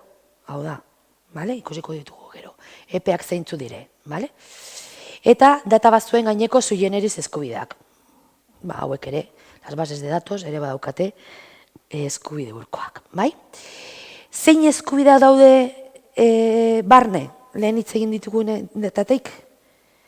Ez daude eskubide moralak, bakarrik daude ondare eskubideak, eta ez dago eraldapen eskubidea. Hau da, guzti hauek, oi, Jesus, Maria eta Jose, naiz, no? Guzti hauek ez daukate moral eskubideak, lehenengo orgoian daudenak ez ezik. Hauek bai, aktoreak, interpretatzaileak, atrizak, musikariak, abeslariak, bertsolariak, bertsolariak ere egileak dira, gainera direktoki. Horiek bai daukate moral eskubideak, esan behar dugu norena den. Baina ondare eskubideak ez daukate eraldapen eskubideak, behin eta hiru eskubidei buruz hartu dezakete erabakiak. Komunikazioa, banaketa eta reprodukzioa. finkatzeko edo reproduzitzeko eskubidea daukate, komunikazio publikorekoko eskubidea eta banaketarako eskubidea. Eskubide horiek oso heterogeneoak dira, oso ezberdinak, ikusi duzuen bezala, pertsona eta entitate ezberdinak, eta egilei aitortutako eskubide moral batzuk dituen kategoria bakarra artista, interprete eta exekutatzaileena da. Gehi, eszena eta orkesta zuzendariak ere daukate eskubide moralak, bai? Venga, jarraitzen dugu. Aber, ondo egiten duan horrengoan. Ez dut ondo egiten. Beti aurrera jo nahi duen eta etxera noa. Bale, ondare eskubideen iraupena eta zenbaketa. Zergaitik, ze moral eskubideak betirako dira. Osea, ezaguna baldin bada norden egilea, betirako izango dira. Baina, ondarek eskubideak printzipioz esklusioak dira nereak, baina saldu alditut beste bati, eta beste horrek zeinbat urte erabildezake nere eskubideak. Kontratuaren arabera, 10, 20, edo jartzen baldin badugu bizitza guztirako eta legean esaten duen guztirako, generalki 60 urte, ni hilez gero, bukatzen dira ondare eskubideak eta jabari publikoara pasatzen dira obrak. Hau importantea da batez ere, jakitea gaur egun, zein adibidez Lorca, pasatu zen duela 4 edo 5 urte jabari publikoara, beraz, edo nor argitaratu dezake Lorca, bai? Hori da, regla generala, arau generala, 60 urte, eta 60 urte hori azten dira zenbatzen, hiltzen baldin bazara 2000an, azaroan, 2000 bateko urtarrilaren lehenengo egunean, bai? Printzipioz, 60 urte Espainian, beste herri batzuetan 70, 100, Kolombian adibidez, baina, bueno, generalean, ia herri guztietan 60 dira. Eta 60 dira Espainian, hil baldin bazara, urtarrilako 1900 eta 86an, bale? Hortik, hau importantea da, ze hortik aurretik hil zirenak, dira 80 urte. Hau da, ez dira pasatzen jabari publikoa, Lorca pasatu zen, 80 urte pasa ez gero, ez 70, bale? Hau kontuan izateko, ze askotan, erabiltzen dugu beste obra, eta, bilatzeko, nola erabildezaket, edo nola, adibes, zuk ilustatzailea zala, egin dut poemario bat, begiratu ondo, jabari publikoan bada, bilatzen duzu. Zein egunan hil zen, kontatzen duzu, hil baldin bazen 1950an, kontatzen duzu urrengo urtearen, urtarriaren batetik, 80 urte, jazta. Eta esaten duzu, badago, edo ez dago. Badago informazio publikoa, eta urtarrian publikatzen da, beti zeintzuk diren egileak urte horretan jabari publikoa pasatzen direnak. Zubilatzen baldin baduzu informazioa, aurkituko duzu, arazorik gabe, seguru. Hori da, regla generala. Baina, hilondoko obretan, izen orde dunetan edo izen gabeetan, 27 urte artikula esaten du, hori, 70, bale? Lankidetzan egindako obretan, hau da, publikatzen baldin badugu guk, biok, liburu bat, nik ilustratzaile eta zoidazle bazala, epe hori, azkena hiltzen den momentutik, azten da kontatzen. Hau importantea da. Baina, obra kolektiboa baldin bada, obra argitalatu denetik, azten da kontatzen, azten dira urteak, bale? Bueno, artista eta interpretatzaile 50, fonograma ekoizleak 50, ikusentzionezko 50, irrati eta telebista 50, hau importantea da, Televisión Española adibidez, programa asko, 50 urte bete dituzte, eta jabari publikoan daude, adibidez. Argazki hutsetan 25, argitaragai edo anonimo bezala publikatu diren obrak 25, eta databazak 15 urte. Musika, baldin bazara egilea, idazle bezala, 70. egilea hil zenetik. Baina musikariak, hau da, instrumentuak edo abazten dutena, 50. Ze, urkoak 50. Publikatu edo editatu zenetik diska, adibidez. Bale, Mozart da jabari publikoa. Baina erabiltzen baldin baduzu Mozartko bertsio bat edo erabiltzen nahi baldin baduzu grabazio bat, grabazio hori dauka 50 babesa. 50 urteko babesa. Ze, argitaratu zenetik, hori da. Publikoa egin zenetik, bai. Partiturak, igual. Bale? Ja, baina ordaintzen duzuna igual da, partitura horren, baina ez duzu, baina hori gauza ezberdina da. Ze azkenean ez da Mozart egin zuen partitura, baizitek eta askotan dira arreglos, egiten dira arreglos musikales, bai? Orduan, partitura hori da obra, derida bada, eraldaketa obra.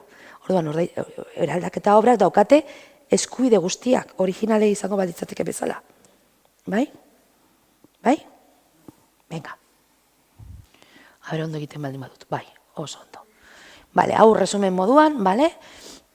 Jakiteko zein artikuluetan daude egiletza eskubideak, eskubide urkoak, bale? Ordainsari proportzionala eta hainbesteko batekoa 56 artikuluan dago, bale? Non esaten du preferenteki, bale? Proportzionala izan behar dela ordainsaria, 57an hitz egin dugun akzioa, berrikus akzioa, bale? Eta, bale, nazioarteko babesa, ikusiko duzuen nola mundialki ere badagala erregulatuta sistema kontinentala, bale? Europar ere, badaude ere direktiba ezberdinak, bale? Eta zeriko naiz, zaharra naiz, eta la kadera ya tira, bale? Teknologia eta giletza eskubideak aldatu dituzte asko gauzak, hasi gara horri buruz hitz egiten. Kopia digitala gure liburua egon daiteke bihar Mexikon, adibidez, eraldaketa ingurune digitalekin ere horrela egin dezake, eta multimedia obrak ere egin aldira. Eta bukatuko dugu oso ondo joan gara, naiz eta berandu, sartu naiz prisa, baina bueno. Hitz egiten sistema kontinentala eta sistema anglosajoia ezberdintasunekin, bale? Eta itzultzerakoan, eta bueno, hitz egin dugu ere,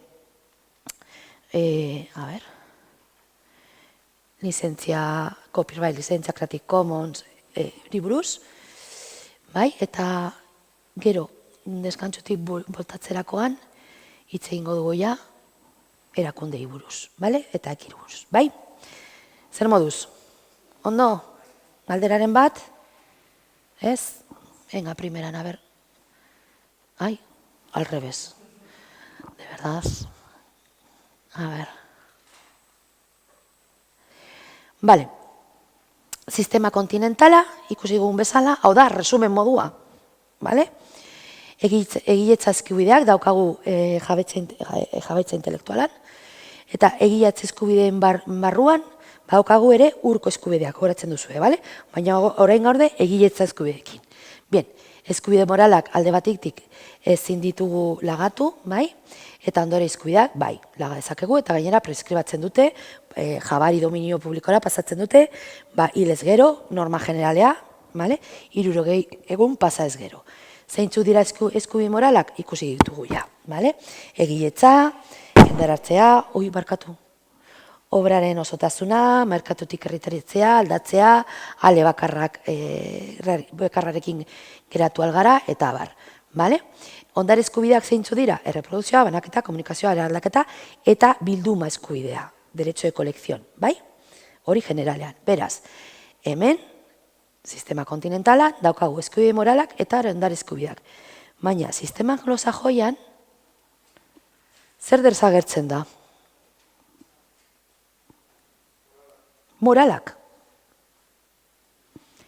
Ez daude eskubide moralak. Aitatasuna, egiletza, autoria, nire izena obrarekin batera jutearen eskubidea ez dago. Erabakitzea zer egiten den nire obrarekin ez dago. Bale? Bueno, ez dago, baina nola copyright ez dauka lege bat, baizik eta kontratuaekin sortzen dira eskubideak, gu kontratu horietan exijitu dezakegu autoria, bale? Edo aitatasuna hor agertzea.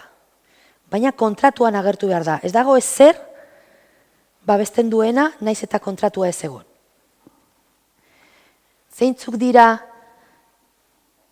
copyrighten ondare eskubideak? Berdinak, erreprodukzioa, banaketa, komunikazioa, eraldaketa, bilduma eta fair use, edo uso justo. Zein kasuetan, hiru batek erabildezaken ere obra, baimena eskatu gabe. Gure sisteman, badaude, regulatutak legean, zein kasuetan. Adibidez, bibliotekak. Nik ezin dut esan biblioteka bati, ezin duzun ere liburua erosi. Zita, bai? Ez gara sartuko limite horietan, baina gu badauzkagu idatzitak legean zein kasuetan beste batek erabildezake nire lana niri eskaera egin gabe, nire baimena eskatu gabe. Generalki, precisamente, erabilia hoiengatik, kudeak eta erakundeak jasotzen dute liburua eta gero banatzen dute. Ze badaude kasu batzuk, non erabiliko dute nire lana niri eskaera eskatu gabe. Beraien kasuetan da fair use, doktrina. Ikusiko dugu kasu bakutxean, ea ber, uso justua baldin bada edo ez bada. Bale? Ordun, bi sisteman arteko ezberdintasun importantenak. Bale? Ba, copyright kasuan, oinarri ekonomikoa dauka, batez ere, bale? Eta tasatutak dauden ustiapenekoak da zuk dauzkasun eskubideak edo ez. Kontratuan ekonomikoki paktatu duzuna, batez ere. Eta kontratuan dagoenean sortzen dira eskubideak. Hori ere, bale? Hau ere importantea da. Horregatik beti kontratuak sinatzea eskatzen dizute estatu batuetik, eta barze, kontratu eduki ez gero, ez dira eskubideak sortzen. Ez nirentzat, ez da beste parterentzat, ez da. Egiletza eskubidean, bestela norberaren eskubidei eta zorkuntza intelektualari lotutakoak daude. Hau da, zergatik dauzkagu eskubideak? Kreazio edo zorkuntza intelektuala bat izan ez gero, badaukazu babesa. Eta lege guztia pertsonal, eskubide bat bezala dago eginda. Pertsona fisiko individualen eskubideak zaintzeko batez ere. Irakurriko dut hemen, ez dut hor ondo irakurtzen. Enpresa burua eskubidearen hasierako titularra izan daiteke.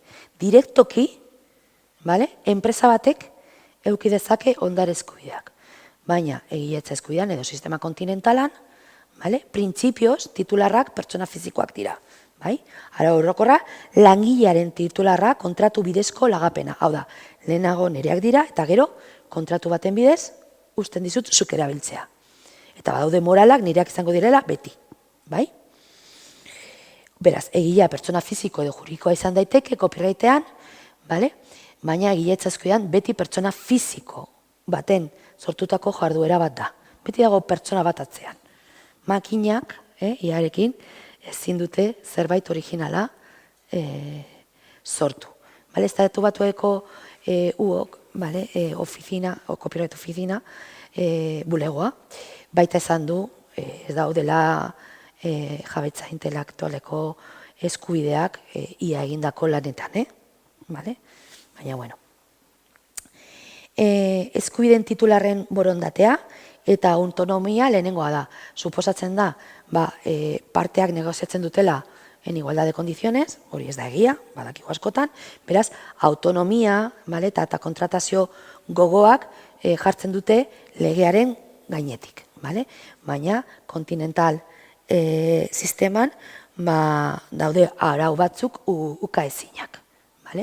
Adibidez, ezin dugu esan ezetz gure autoriari, gure izena agertzeari eta jakitea hori gurea dela.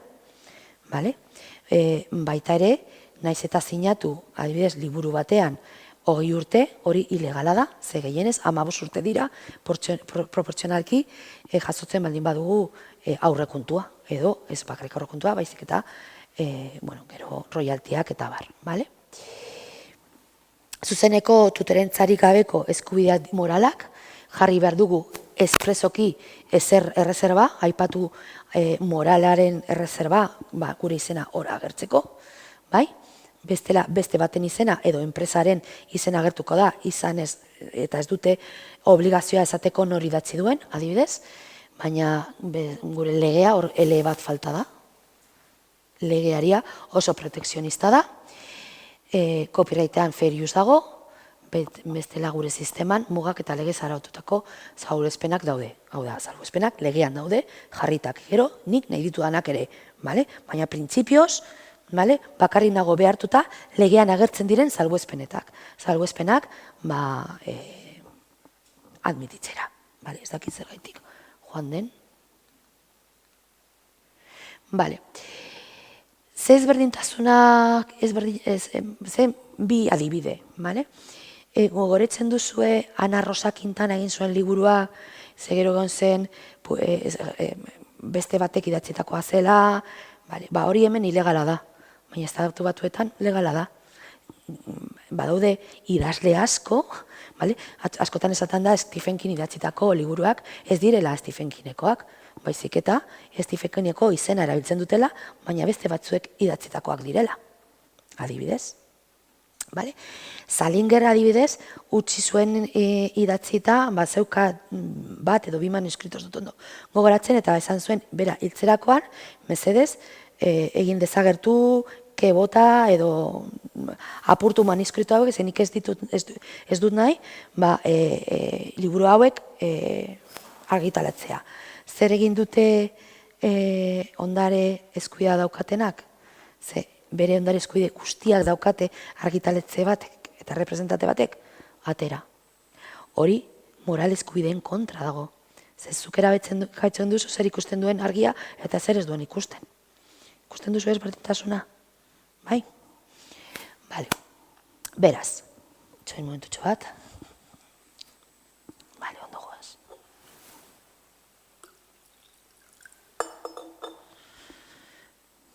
Lizentziak eta erregistroak. Zer da, badakizu zer den, norra sartzen den esatea, zer da diferentzia obra bat lizentziatzea edo obra bat registratzea.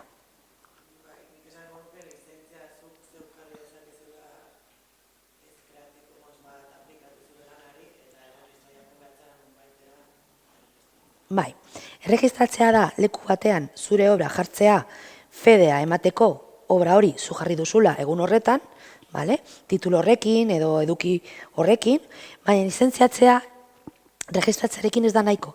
Lizentziatzea da zuk nola botatzen duzun mundura zure obra. Hau da, ze lizentzia ematen diozun. Printzipioz, ikusi dugunez, baimena eskatu behar digute beti, gure lana erabiltzeko. Hori askotan, aspergarria da eta imaginatu. Eta zuk erabik dezakezu, nik lan hau zaharra da, eta atera nahi dut, ea ber hor banatzen duten, eta mugitzen den, eta berdin zaiz egiten duten berarekin, salmentan jartzen ez baldin badute. Orduan, lizentziatzen duzu, esaten diozu munduari, baimen general bat ematen duzu, idazten duzu, ez egoteko niri deitzen edo niri idazten. Horregaitik badaude, adibidez musika bankuak, irudi bankuak, non zuzartzen zara eta ikusten duzu, igual, lizentzia libre baldin badauka, edo ez. Ze askotan izaten dua, copyleft dauka, erabil dezaket, ez. Igual dauka copyleft, eta erabil dezakezu, interese ekonomikoa ez baldin badago zure erabileran, pribatuki. Hor, irakurri behar dugu ondo, lizentzia. Zein, baimena ematen dizut, erabiltzeko. Bai? Orduan, ezberdina da lizentziatzea edo registratzea. Joango gara lizentzie buruz, signo edo ikurra ezberdinak ezagutzen, bale? Zer da copyright? Ikusi ditugu copyright dela sistema bat, bale? Baina askotan gure egunean etxe egiten dugu copyright. Todos los derechos reservados, copyright. Eta jartzen dugu signo honek, ez da? Hori zer esan nahi du? Inor ezin duela zer egin. Hau da, askotan igotzen dugu lana webgunera, eta nahi duguna da banatzea, jende gehiago irakurtzeko, edo leku gehiago heltzeko. Jartzen baldin badugu copyright da, gauza guztiak erreserbatutak, ezin duzu zer egin. Irakur dezakezu hemen webgunean, baina ezin duzu banatu. Orduan, igual, eman nahi dugun baimena da copyleft. Hau nerea da, baina gauza batzuk utziko dizkizut egitea. Eta hori da copyleft. Bai copyright, bai copyleft, badaude egile eskubidean barne. Zergaitik, ze hasieran epaileak copyright terminoa erabiltzen hasi ginenean, esan zuten, ez? Espainian ezin dugu copyright bezala, ezer lizentziatu, ze ilegala da. Ilegala da, ze Espainian moral eskubideak ezin ditugu uko egin, bale? Egia da, baina denborarekin konturatu ziren, esan dezakegula copyright, baina gure copyright barnean beti daude eskubide moralak. Beraz, copyright izan daiteke egile eskubideen sinonimoa, zergaitik, ze hemen naiz eta guk ez nahi, legea zer esaten du, eskubide moralak ezin dira, uko ezinak direla. Bai? Ulertzen? Bale. Hori esan ez gero, lehen esan dugu ere, hor dago ja internet, hor daude ja en redes sozialak, dago Instagram, daude TikTok, forma pila batzuk, eta gu nahi duguna da, gure lana, gure obra, jende gehiagora heltzea. Orduan, hori egiteko, lizentzia copyleft bat ematen ari gara. Zure hitzekin idatzi dezakezu, zure gunean. Hemendik zeo zer hartzen baldin baduzu, beti nire izena jarri behar duzu, nire gunea jarri behar duzu, eta komertzio eta lukro gabeko erabilera izan behar da pribatua. Edo zer gehiago erabiltzeko behar baldin baduzu, o nahi baldin baduzu, idatzi mail honetara. Hor jartzen ari zara zure hitzekin copyleft lizentzia bat. Bai?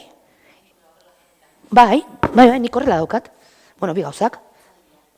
Hitzaldiak ematearakoan, hasiko gara, eta horregaitik... Al revés, Marta, al revés. A ber, behitu, nire hitzaldien lizentzia.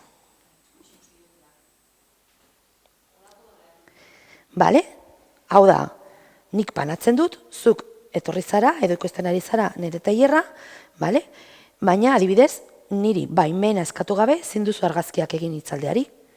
Niri baimena eskatu didate grabatzeko. Eta erabilera pribatua da. Ez aurkitzea nik PDF honek erabiltzen beste formakuntza bat ematen, adibidez. Orduan, nik nire hitzekin jartzen dut eta nik uste dut oso argi geratzen dela. Hau adibide bezala utzi dut. Ze parte horretara heltzen garenean, aurkezpen hau eta bertatako idatzitako edukia, Marta Castrodez abokatuak emandako tailerretarako bertaratukoen erabilera profesional, pribatu eta individualerako lizentzia erabiliz soilik partekatzen dira. Eta zein dira, nahi duzunean lan egiten dugu hori buruz, nola lizentzia motak, baina dena den hemen daukasun erea, nik usten dizuet, edo bidaltzen dizuet, eta honen arabera egin. Edo sartzen baldin bazareten ere Instagramean, ikusi duko duzue, nola banatu ditut irudiak, adibidez, erabili soilik partekatzen dira, eta ezin dira banatu, erreproduzitu, komunikatu edo eraldatu. Berari ez, debekatuta dago eduki horiek lagatzea, edo zein lagapen mota dela ere, edota hirugarrenek erabiltzea. Beste zail batzuetako lankideek barne. Beste dozein erabiletarako, eskatu baimeta, marta@coladeperro.com elbidera idatziz. Hau da, lizentzia copyleft batek. Zaskotan esaten dugu, copyleft da gratis dena. Ez, copyleft da nik lizentzia bat, eta baimena ematen dizuela, gauza batzuk doainik egiteko, baina beste batzuk ez.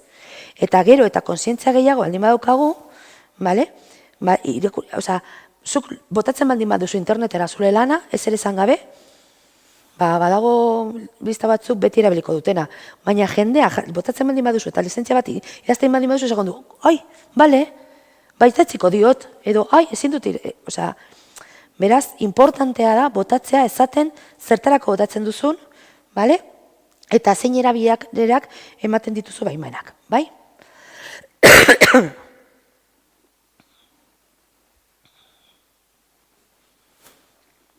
Non geratu gara, bale.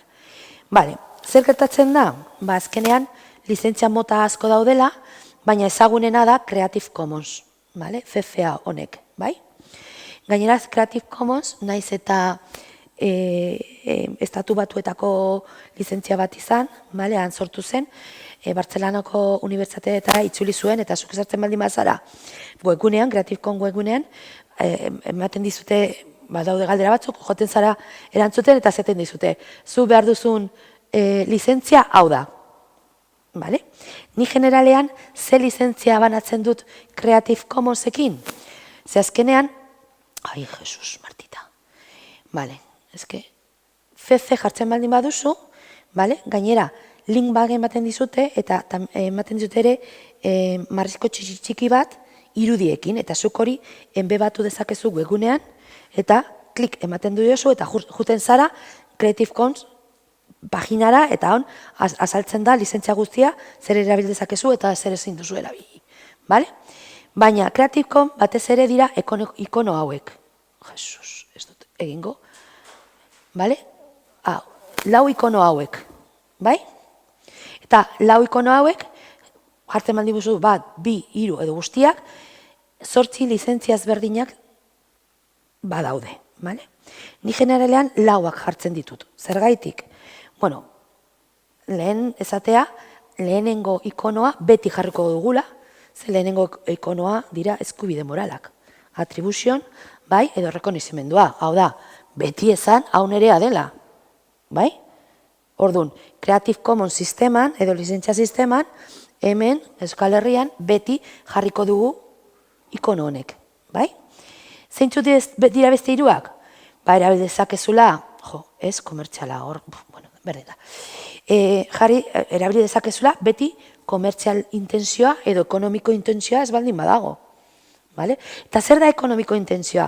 Ekonomiko intentzioa ez da bakarrik nire irudiaren kopia saltzea, baizik eta nire irudia egiten baldin baduzu eta zure tabernan jartzen baldin baduzu horma batean, naiz eta dirua ez irabazi, intentzio ekonomikoa dago horatzean. Obra deribaturik gabe, eskaintza edo baimena eskatu gabe niri gustatuko litzaidake jakitea obra deribatuak egiten baldin badira, adibidez imaginatu, zu nire irudiekin edo nire argazkiekin poema bat egin nahi duzula. Hori da, obra deribatua. Galdetu, ze askotan, hau jarri ez gero, deitzen dizute, primeran. Gainera horrelako lan kolektiboak, lankidetzak ateratzen dira. Eta partekatu berdin, hau da, nik banatu baldin badut libreki, ez joan eta itzi. Hauek dira, lizentzia Creative Commons, juten gara oso askar badakit, baina ezin dugu sakondu, baizik eta gainetik parte hartu. Jabetza intelektualaren erregistro orokorra, hau da estatukoa, badago ere Euskal Herrian, ez dakiz zergatik ez den hemen agertzen, agertu beharko litzateke, jabetza industriala hemen, eta baita ere Europan. Eta kudeak eta erakundeak, kideak baldin bagara, ere badaukate, bere registro ere askotan. Badaude ere online registro virtualak, eta Creative Commonseko registro virtuala Safe Creative. Jesus, benetan, ez dut egiten nahi ez. Safe Creativekoa da, baina badaude pila batzuk, online eukitzea betzutan gure lana, baizik eta lan zarrak interesantea da, ze azkenean badaukare retorno, Google bilatzerakoan, lanak eta bar, batzutan online eukitzea erregistro virtualetan, interesantea izango litzateke, ez gara hemen geldituko, eta, goizekoa bukatzeko pizka bat, emango ditut instrukzio edo rekomendazio batzuk nola banatu gure lana interneten. Hau da, zuk behin eta hor bota interneten, askotan ez daukazu kontrola eta gongo da jendea zure obra erabiliko duena. Baina badaude era nola egin hobeto, edo nola zaindugu gure obra hobeto.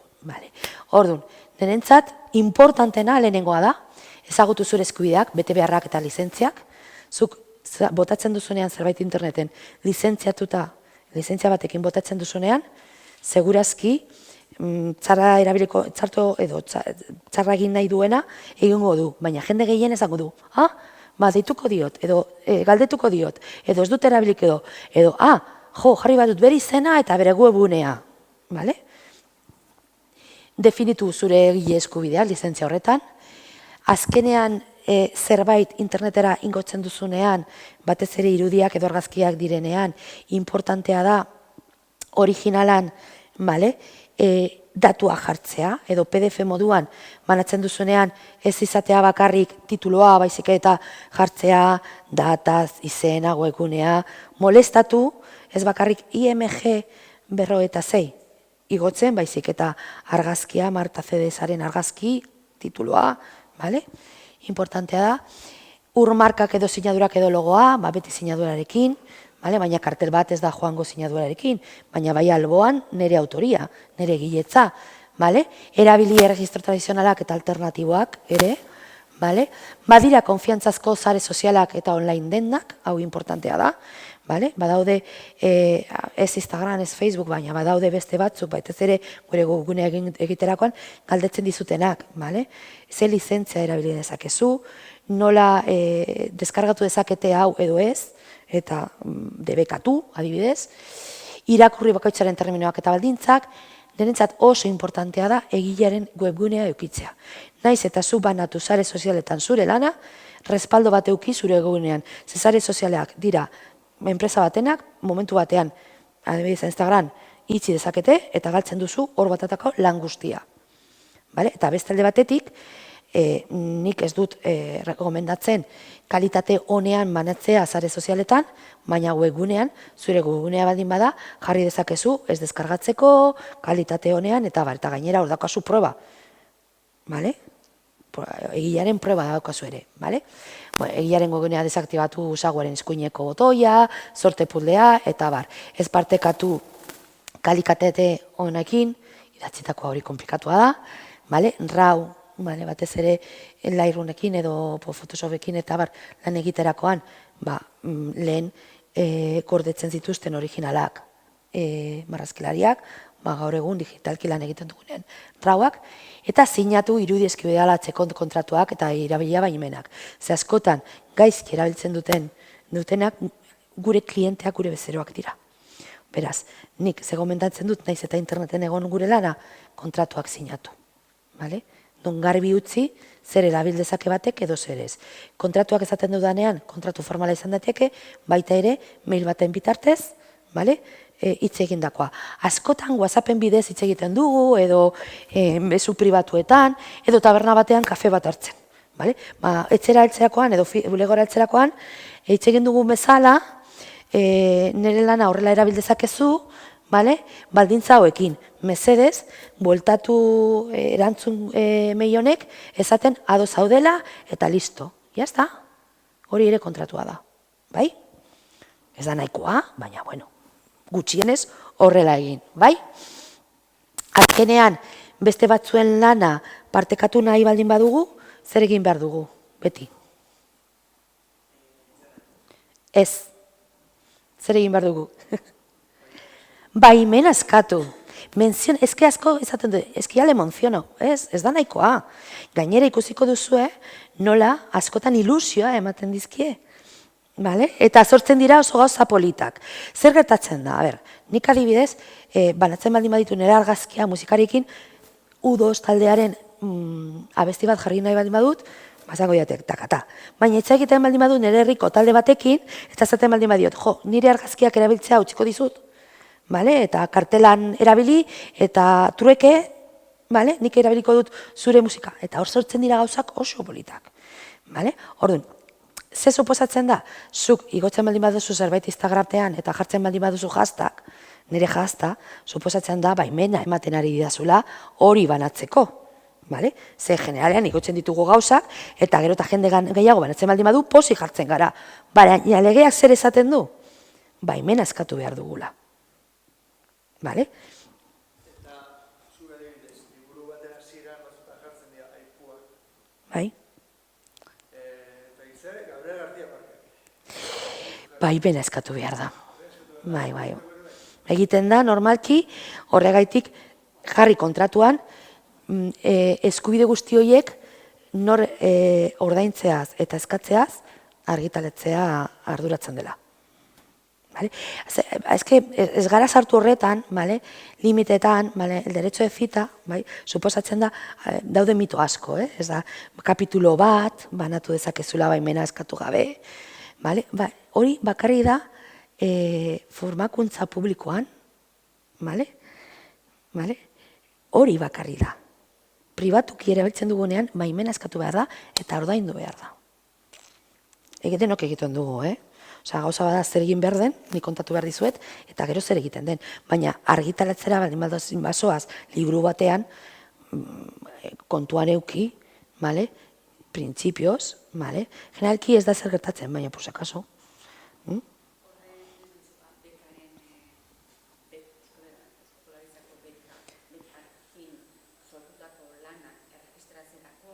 Ez dizutu esten.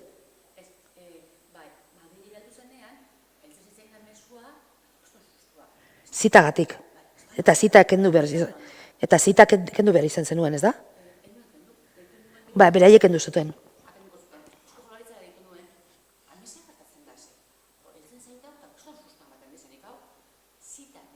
Ja. Ya está. Registratu duzulako eta zaudela erabiltzen. Ja.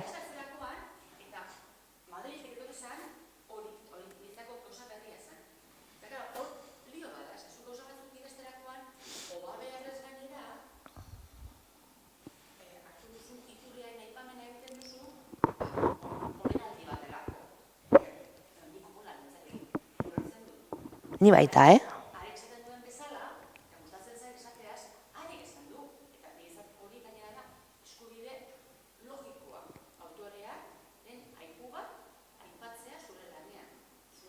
Hombre, ez baldin baduzu aipatzen, delitoa da. Alarma atera zen. Ez da zer gertatzen. Ez, baina gero publikatzearekoan, segurazki ordaindu behar dituzu eskubidak. Zuk edo argitaletzeak. Depende, ez dakit zenbat jarri duzun. Naiz eta zaldi bat izan. Ja, baina unibertsitatea publika baldin bada, hor bai dago estepzioa. Unibertsitatean publika baldin bada, hor badago estepzioa. Baina hori da, hau da, erabilia pribatua. Eta ez da formakuntza.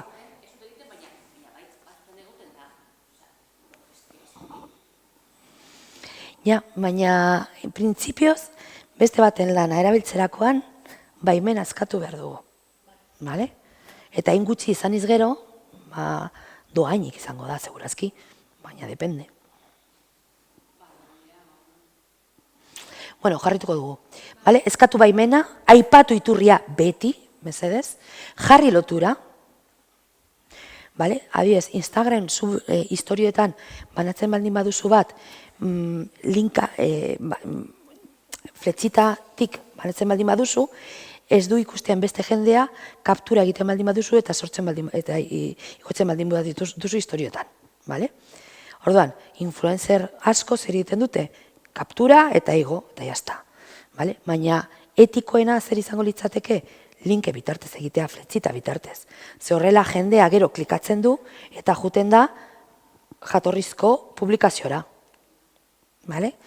Orduan, baimenarekin edo bereaziko botoiak erabilita, errespetatu jatorrizkoa, hau da, Nik bani, adibidez daukat, Instagram batek beste argazkilari batzuen argazkia banatzen ditu dala, bale?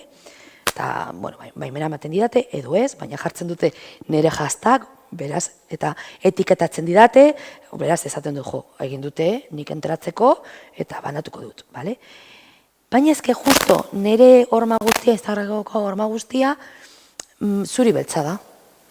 Eta argazkilarien argazkiak kolorekoak ziren. Ba, aldatzen ari zara obra.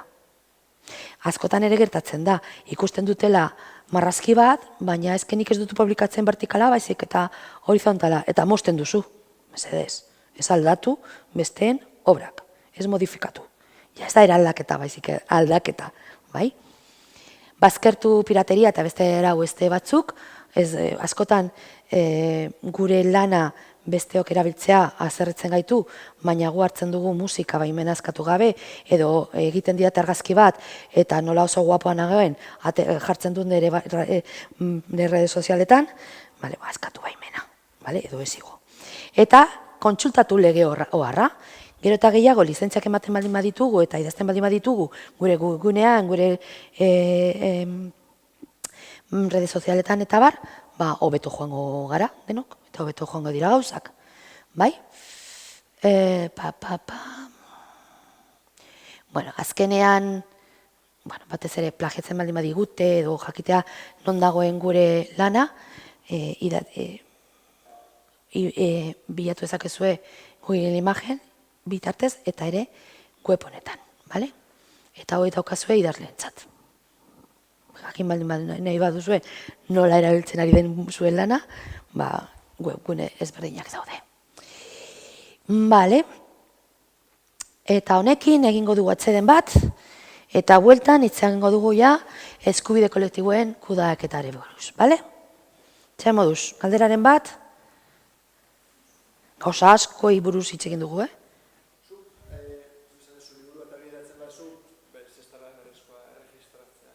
Ez da beharrezkoa, baina batzutan interesantea da. Korto bat argitaratzen bada, baita ere, gauza bera? Bai, gero hitz egingo dugu, ikusentzunezko obrei buruz, askotan egiten dena da erregistratzea kudeak eta erakundeetan. Daman edo ez gaen. Baina baita ere, gidoia. Gidoia erregistratu dezakezu.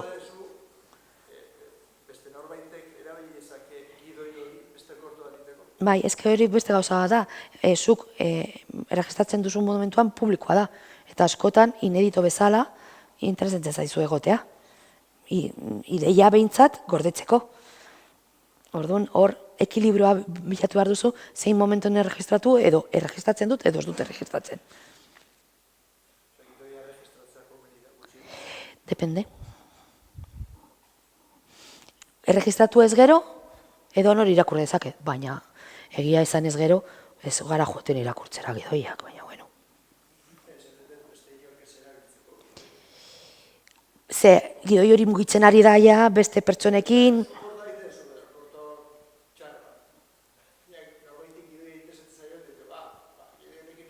Gidoia badaukazu bukatuta. Bukatuta daukazu. Publikatuta dagoi? Orduan publikatuta egonez gero, ahaztu erregistratzea. Ez. Nahi baduzu erregistratu dezakezu, argi geratzeko zure gidoia dela. Baina imaginatzen dut filmaren edo kortoaren kredituetan agertzen zarela gidoi, jazta. Bale? Eta musikaren kasun bereze bai antzeko, ez? Antzeko, bai. Spotifyen ezakitze plataforma. Bueno, Spotify igonez gero, zuek izan bazara, zuri izenean igon baldin baduzu hor daukazu beste froga bat. Baina ni plataforma horiek irabili baino lehen erregistratuko nuke. Ze Spotify etetera ez gara horretan sartuko. Baina askotan, bai,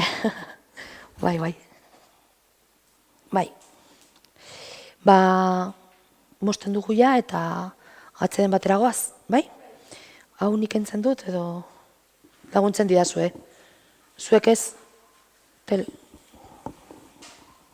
Nik enduko dut.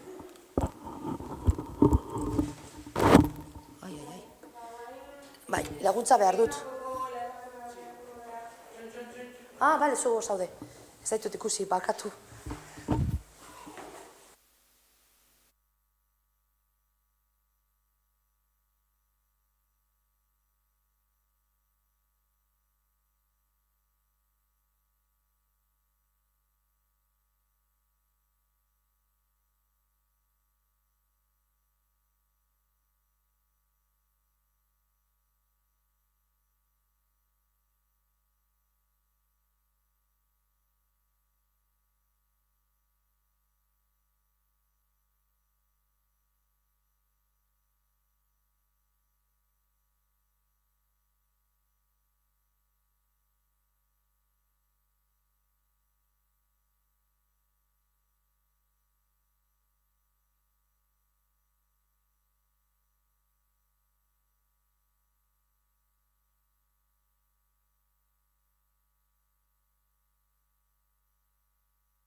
Bale, jarrituko dugu orduan, eskubide kolektiboen kudaketarekin, bale?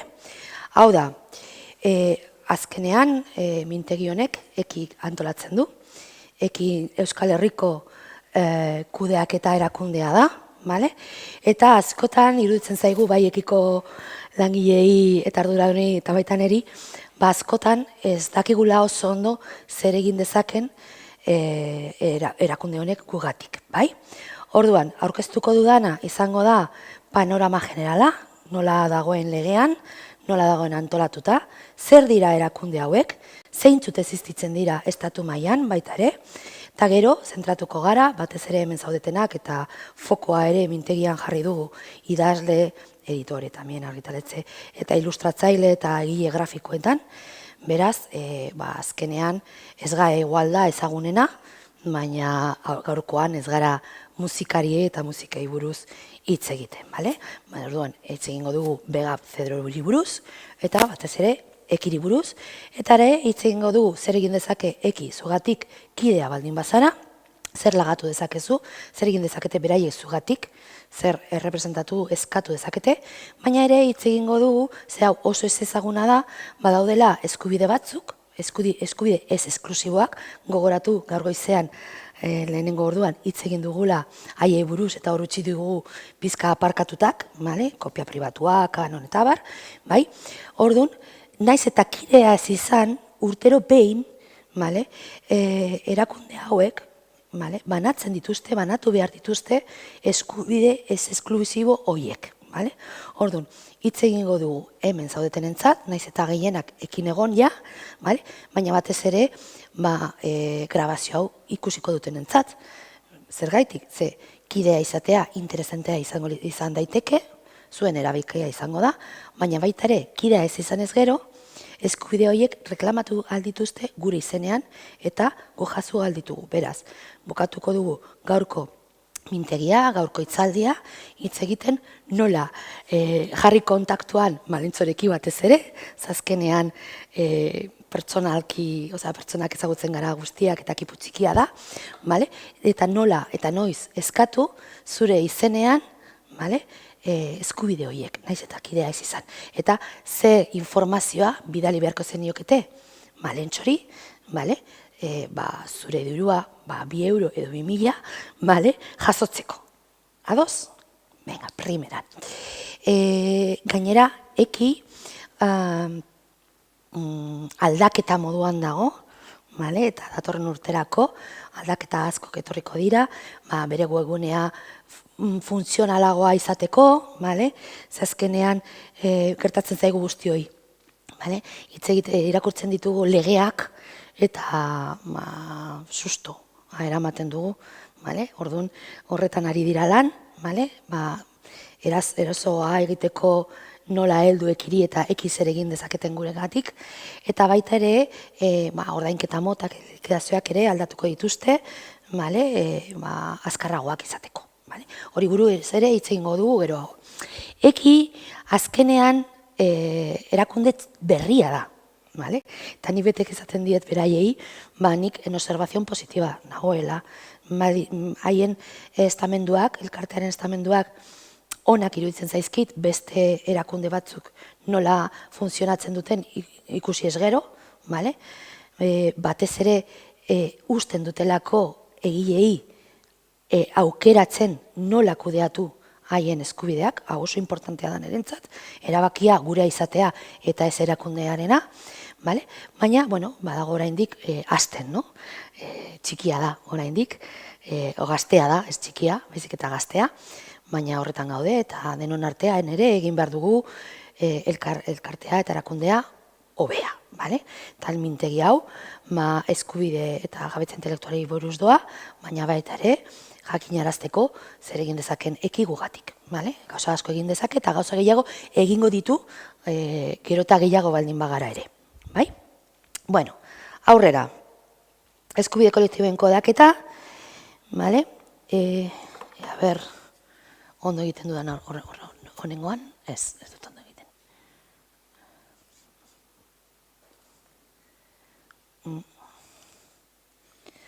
Off dago.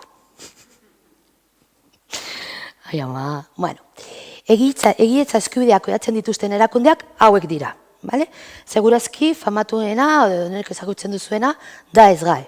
Bera denboran izan zen, lehenengoa, eta kudeatzen zituen eskubide guztiak. Baina gero azkenean joan egin dira espezializatzen, bale? SGAE alde batetik, Cedro idazleen batez ere erakundea da, BEGAP artista plastikoen ilustratzaileak, argazkilariak eta bar, kudeaketa, DAMA ikusentzunezko balioen egile eskubideak, gidoilariaren sindikatua sortu zuten, 2000an, bueno, 2009an, eta 1999an, batez ere, bale, orduan SGAEtik atera ziren zinema eta telebistako jende pila hemen, bale, eki, bale, sortu zen 2014an, bale, eta gaur egun komunitate bakarran dagoen erakunde bat kudeatzen duten, jafetze intelektualeko eskubideak kudeatzen dutela, hemen Euskadi da. Gaineran, asterakoan, guztiok demandatu zuten, eta, bueno, epaiketan egon dira pila urte, Europa izan arte, hemen Euskadi euki dezakegula gure erakundea. Gainera, erakunde pribatuak ere sortu aldira. Ez dira sortu oraindik, baina sortu egin aldira. Hau da, ez dira erakunde publikak, baizik eta elkarte basea daukatenak, baina pribatuak batez ere. Gero ikusiko ditugu. Eta gero, Zeda sortu zen 2008an. Eta batez ere musikarien erakundea da. Zeda, bueno, esango duz, hau jakinarezia da, SGAE dauka kondena batzuk, ez praktika ez oso onak egiteagatik, eta gero hori azkenean afektatzen du pila bat beste erakundei, ze azkenean jendea beti identifikatzen du SGAE egiten duena beste erakundeak egiten dutenekin, Orduan, SGAEtik atera ziren musikari batzuk lehen juntan zeudenak, gehienak, eta sortu dute Zeda. Orduan, generalki, antzerki, koreografia, dantza eta bar, musika eta ere zinema eta bar, SGAE egongo dira. SGAEn badaude baita egileak, baita editoreak, hau da, ekoizleak alde batetik, enpresak eta bai autoreak, Cedro batez, hemen ere editoreak, BEGAP, DAMA, Cedro idazleak, idatzitako lanak, BEGAP, lanak bizualak edo irudiak, DAMA, telebista eta zinema batez ere, eki dena, ikusiko dugun bezala, eta Zeda musika. Hau dira egiletza eskubideak, kudeatzen dituzten erakundeak. Ze badaude ere erakundeak urko eskubideak kudeatzen dituztenak. Hauek egileak izen behar zara. Egile bezala editoreak, batzutan bai. Ikusi dugun bezala. Hau ez dago ondo. Hemen egiletza eskubideak ez dira urko eskubideak. Urko, bai? Urko eskubideak kudeatzen dituzten erakundeak zeintzu dira. Artista eta interpretatzaile ezekutatzaileak, aie eta aizge. Hauek aktoreak, hauek musikariak, eta ekoizleenak, produktorenak, agedi, egeda, eta berriz ere hemen ere dagoek. Hau da, eki eskubide guztiak, edo profesioi, edo sektore guztiak, kudeatzen ditu, bai, egileena, bai, urko eskubideak, beraz. Zer dira kudeaketa kolektibo sozietateak? Nik hartu dut Estatuko Kultura Ministeriaren definizioa, baina jakin behar duzue konpetentzia jabetza intelektuala bezala, horregatik daukagu hemen registroak, badaukala Euskadik. Beraz, baina, definizio hau eta esaten duena beharrezkoa da kunplitzea guztiok, baita ere ekik. Ikusiko dugu askotan batez ere SGAE, eta horri buruz ja ez dut gehiago esango, ez dutela betetzen, baina printzipio hauek izango berletzaketeke erakunde horien printzipioak, Orduan, elkarte oinarria, hau da, base asoziatiba eduki behar dute. Importantea da, naiz eta pribatua izan, nortzuk erabakitzen dute elkartearen finak eta moduak? Kideak. Horregaitik, ekin nola egin behar duen lan, erabakitzen dute haien kideak. Edo horrela izan beharko litzateke. Zergatik da ezberdina eki beste erakunde batzuek, ze beste erakundeetan batzutan botoa ez da kide bat boto bat, ekin bai. Beste erakundeetan depende zenbat irabesten duzun, zenbat famatua zaren, zenbat obra dauzkasun, orduan azkenean nortzuk erabakitzen dute? Askotan egileak ez, editoreak, bai? Orduan, elkarte oinarria eta irabazi asmorik gabeko izaera izan behar du. Sin ánimo de lucro esaten dena. Vale? Oso importantea da. Denok ikusi dugu prentzan nola erakunde batzuk inmobiliario negozioak zeuskatela. Bai? Horregatik konparatu egin dituzte. Bueno.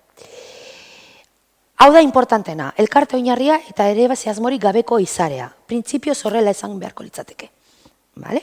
Kolektiboki, azkenean egiten dute lan gure izenean. Beraz, guk izen beharko gara, erabakitzen dugunak nola egin lan hori, bai? Eta batez ere, ez da enpresa bat, ez da negozio bat. Baizik eta egiletza eskubideak lagatzen duzu gure izenean, bai? Ez zu benefizioa ateratzeko. Beti bezala, portzentai bat geratzea eunekoa langileak ordaintzeko normala. Baina ez benefizioak ateratzeko, bai? Elkarte guztiak bezala. Guk elkarte bat baldin badokagu, antzerki bat edo jaialdi bat antolatzeko, ez duzu benefizioak irabazi behar, baina, profesionala baldin badazkazu, ordaindu beharko dizkiozu, hori ere, bai? Jesus, Maria eta Jose. Ez que, ya está. Erakunde pribatuak dira, beren zein besteren izenean, bale? Hau da, reklamatu dezakete beraien kideen izenean, baina baita ere, ze legea horrela esaten du, reklamatu dezakete kideak ez diren izenean. Hau ere importantea da, bale? Ondari izaerako jabetza intelektualean kudeaketan jarduetan dutenak beren legezko titularren kontura, bai? Zer esaten du legea, jabetza intelektualeko legeak? 157 artikuluan eskatzen diren betekizunak dira, bai? Legez eratutako egotea, bai? Espainiako lurralden establezimendoa izatea, Euskadin izatea establezimendoa. Vale? Gainera, ez baiz naiz ekibokatzen, bestela malentxo esaten didazu, ekiko bazkidea izateko, bai? Euskadikoa izan behar zara, baina ez da derrigorrezka euneko bazkideak euskadikoak izatea, baizik eta 80 edo gutxi gora bera.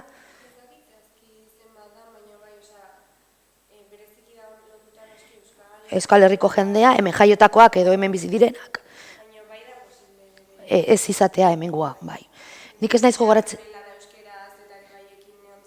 Hori da, primeran. Ze azkenean, gero ikusiko du, eki bultzatu zuten elkarteak, bertsolari, idazle, euskal egileen elkarte ezberdinak bultzatu zuten, precisamente, bai, euskarako lanak eta obrak bultzatzeko eta babesteko ere, bai? Irabazi asmorik ez izatea, eta, Kultura Ministerioaren baimena eskuratzea, eta gaur egun, Eusko Jaurlaritzako baimena eukitzea eta gero publikatzea, hori bai. Zer da kudeaketa kolektiboa? Ze askotan entzun dugu hori, de gestion kolektiba. Zer da hori? Osea, zeren izenean eta zer eskatzen dute eta zergaitik dago gestioi kolektiba. Azkenean fina da, ze ekilibrio bat lortu behar da, egileen eskubideekin, eta jendearen eskubideekin, hau da, kultura disfrutatzeko aukera izateagatik. Ez bakarrik dena ordaintzagatik, ez bestela bakarrik dirua dauzkatenak irakurriko zuten liburu bat. Eta liburu horiek ez ziren liburutegietan egongo, bai? Orduan, horregaitik jaiotzen da kudeaketa kolektiboa. Lehen entzun dugu, lehen esan dizuet, copyright esaten dela fair use, baina sistema kontinentalan badaudela excepzioiek, idatzitak legean. Baina ez du esan naiz eta baimena ez eskatu, ez dudalaka jozeko dirurik, nire lanagatik. Hori da, printzipioz, kudeaketa kolektiboaren arrazoia edo fina, batez ere, bale? Kudeaketa kolektiboko erakundeak sortzailearen izenean obren erabilera gainbegiratzen dute, eta lizentziak negoziatzeaz eta erregalitateak biltzeaz arduratzen dira. Hau da, Noren izenean? Batez ere egileen izenean, ze hori buruz hitz egiten ere gara, baita ere ekoizleen izenean urko eskubideak lantzen eta eskatzen dituztenean, bale? Orduan, gainberatzen duten zein erabiliak dauden, hortik, eta nire bazkideen lizentziak negoziatzen ditut, errepresentante bat gutxi gora bera bezala, eta erragaileak biltzeaz eta gero barnatzean. Zer da usteko helburua? Esan dizue dana, oreka aurkitzea bi eskubideon artean.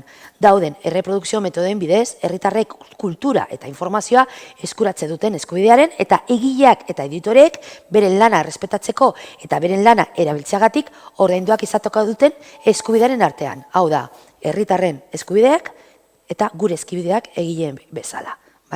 Horregaitik existitzen da kudeak eta kolektiboa. Oso, no Marta. Ze zerbitzu ematen dituzte jabetza intelektuala kudeatzen duten erakundeak? Zer zerbitzu eman beharko digute ekitetik eta horretan daude ere? Alde batetik eskubide ekonomikak biltzea eta gero banatzea. Hau da, zuek idea baldin bazarete, lehen esan du, Malentxo kafea hartzen geudenean, kontzertu batean nire abestia erabiltzen baldin badute, ni, zu nire abazkida bat zara, joango naiz eskatzera, portzentaia jasoko dut eta gero banatuko dizut.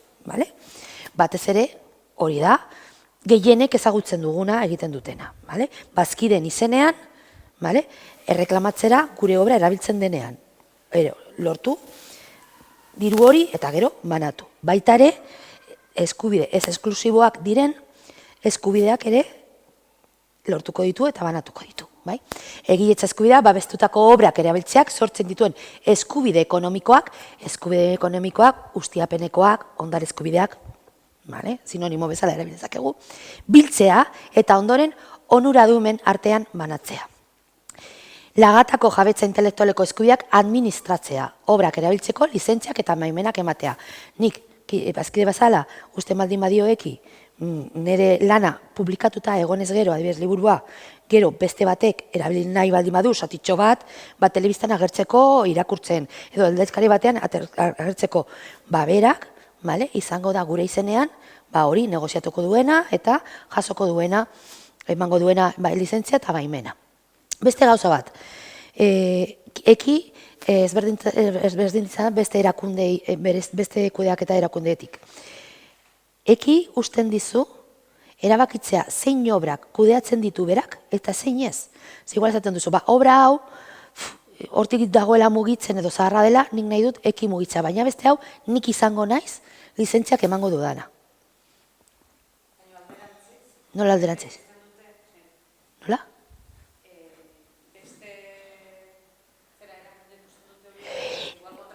Ez, besteak esaten dut ekidea baldin bazara, hemendik aurrera obra guztiak nik kudeatuko dizut. Eta hori legearen kontra doa. Printzipioz, aurrean jartzen dizuten, por ejemplo, adibidez begapeko kontratuan, esaten du, ez bat duz baso irakurtzen eta esan duten baldi bat duzu, geldi hor, esaten du, obra guztiak beraiek kudeatuko dituztela. Orduan, nirentzat hori oso importantea. Horregatik ere, egon ziren arazo pila ez dakit goratzen duzue, ze adibidez egiten zen kontzertu bat, ez dakit, kausa altruista bategatik, eta musikariak esaten zuten nik jotzen dut doainik, baina gero jotzen zen ez gai eta eskatzen zuen dirua. Ekik, zuk aukeratu dezakezu zen lizentziakin, ere? Gainera, eki da, gaur egun, copyleft lizentziakin, aukera ematen dizuna, zuk erabiki dezakezu registratzea obra bat, ez copyright itziarekin, baizik eta copyleft ireki batekin, Creative Commons batekin. Esan dezakezu, nik obra hau zuk kudeatu, baina ojo, obra honetan lizentzia ireki hau daka. Eta zuk erabakitzen duzu, zein kasuetan kobratuko duzu eta zein kasuetan ez. Hori beste gauza bada, nirentzat ere positiboa. Azkenean, beti zure iritzia da importantena. Baita, zein obrak kudeatzen ditu zure izenean, hombre, hau da, fanzin txikia, eta nik mugituko dut, eta jazta. Baina beste liburu honek, Frantzian atera da, Polonian, Txinan, ja ez dakit ondo nola mugitzen ari den Espainiatik kanpo, hobeto da, izatean, erizenean, begiratzea zenbat nola erabiltzen ari den, eta nerizenean lizentziak eman, eta, bueno, representante bat bezala, ere, bai, izango balitz bezala. Obran erabileraz kontrolatuz, eskubideen aurretaketak sartzea, kontrolatu ere, zer egiten ari den eta zer ez den egiten. Azkenean zuk ere egon behar zara hor eta kontatu beharko diozu, oia ezu, nire liburua hemen atera da edo ez, baina beraiek ere begiratu behar dute, haienkiden obrak, kudeatzen dituzten obrak, non agertzen diren edo non ez diren agertzen edo nola erabili diren, eta igual erabili dira baimenari gabe edo zer eskatu edo zer ez eskatu. Jabetza intelektualaren eskubideak egiten diren arau hausten aurka babestea eta defendatzea. Bide judiziala barne, horretan gaude poliki-poliki ere. Bazkidei, hau da, zerbait gertatzen denean, gure erakundea erantzuna eman behar digu ere, edo lagundu behar gaitu, hori erreklamatzen, bai? Bazkidei laguntza, prestakuntza eta sustapen zerbitzuak ematea. Eta beren katalogoko erabiltzarekin elkartekin kontratu orokorrak zaustatzea. Oraindik webguneak ezarete agertzen zeintzuk diren argi eta garbi, baina horretan daude tarifak, jakiteko, oie, nahi baduzu nire irudia portada bezala erabili, hau izango da tarifa, zau da tarifa generala. Edo hauek dira ekiko kideak eta hauek dira haien obrak. Horrela, publikatuta ez egon, bilatzen baldin badute Googlean agertuko da. Orduan, hori dira, lantzen ari garen, ari diren gauzak ere, bai? Ondo joan naiz? Bai, oso ondo, Marta. Kudeata. Erabiltzailei dagokienez, hau da, nire obra erabili nahi duten hirurok, zer egiten dute, ze azkenean bi parten artean egiten du intermediario bezala, ez da?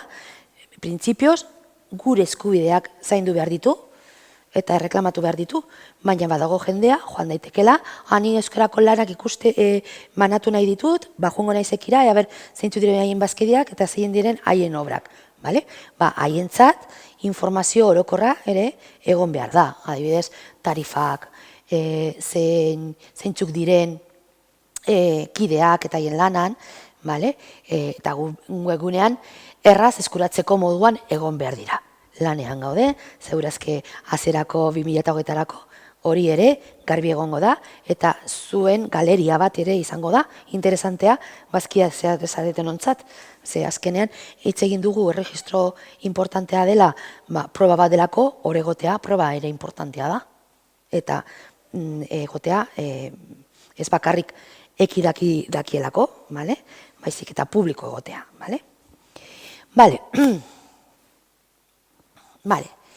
Zer esaten du galdetu dazu zuk lehen? Oiana ez, nagore ez, baina oiana zen zure lankidea, nik zure izena oiana dela geratu zait eta nagore, kudeaketa kontratua, galdetu didazu justo, begiratu zer esaten dut artikulu honek, 157. Kontratuak ezin du derrigor inposatu ustiapen modalitate guztiak. Zenik igual bakarrik, esan dezaket, obra honi buruz bakarrik eraldaketa ustiapena edo eskubidea usten dizut,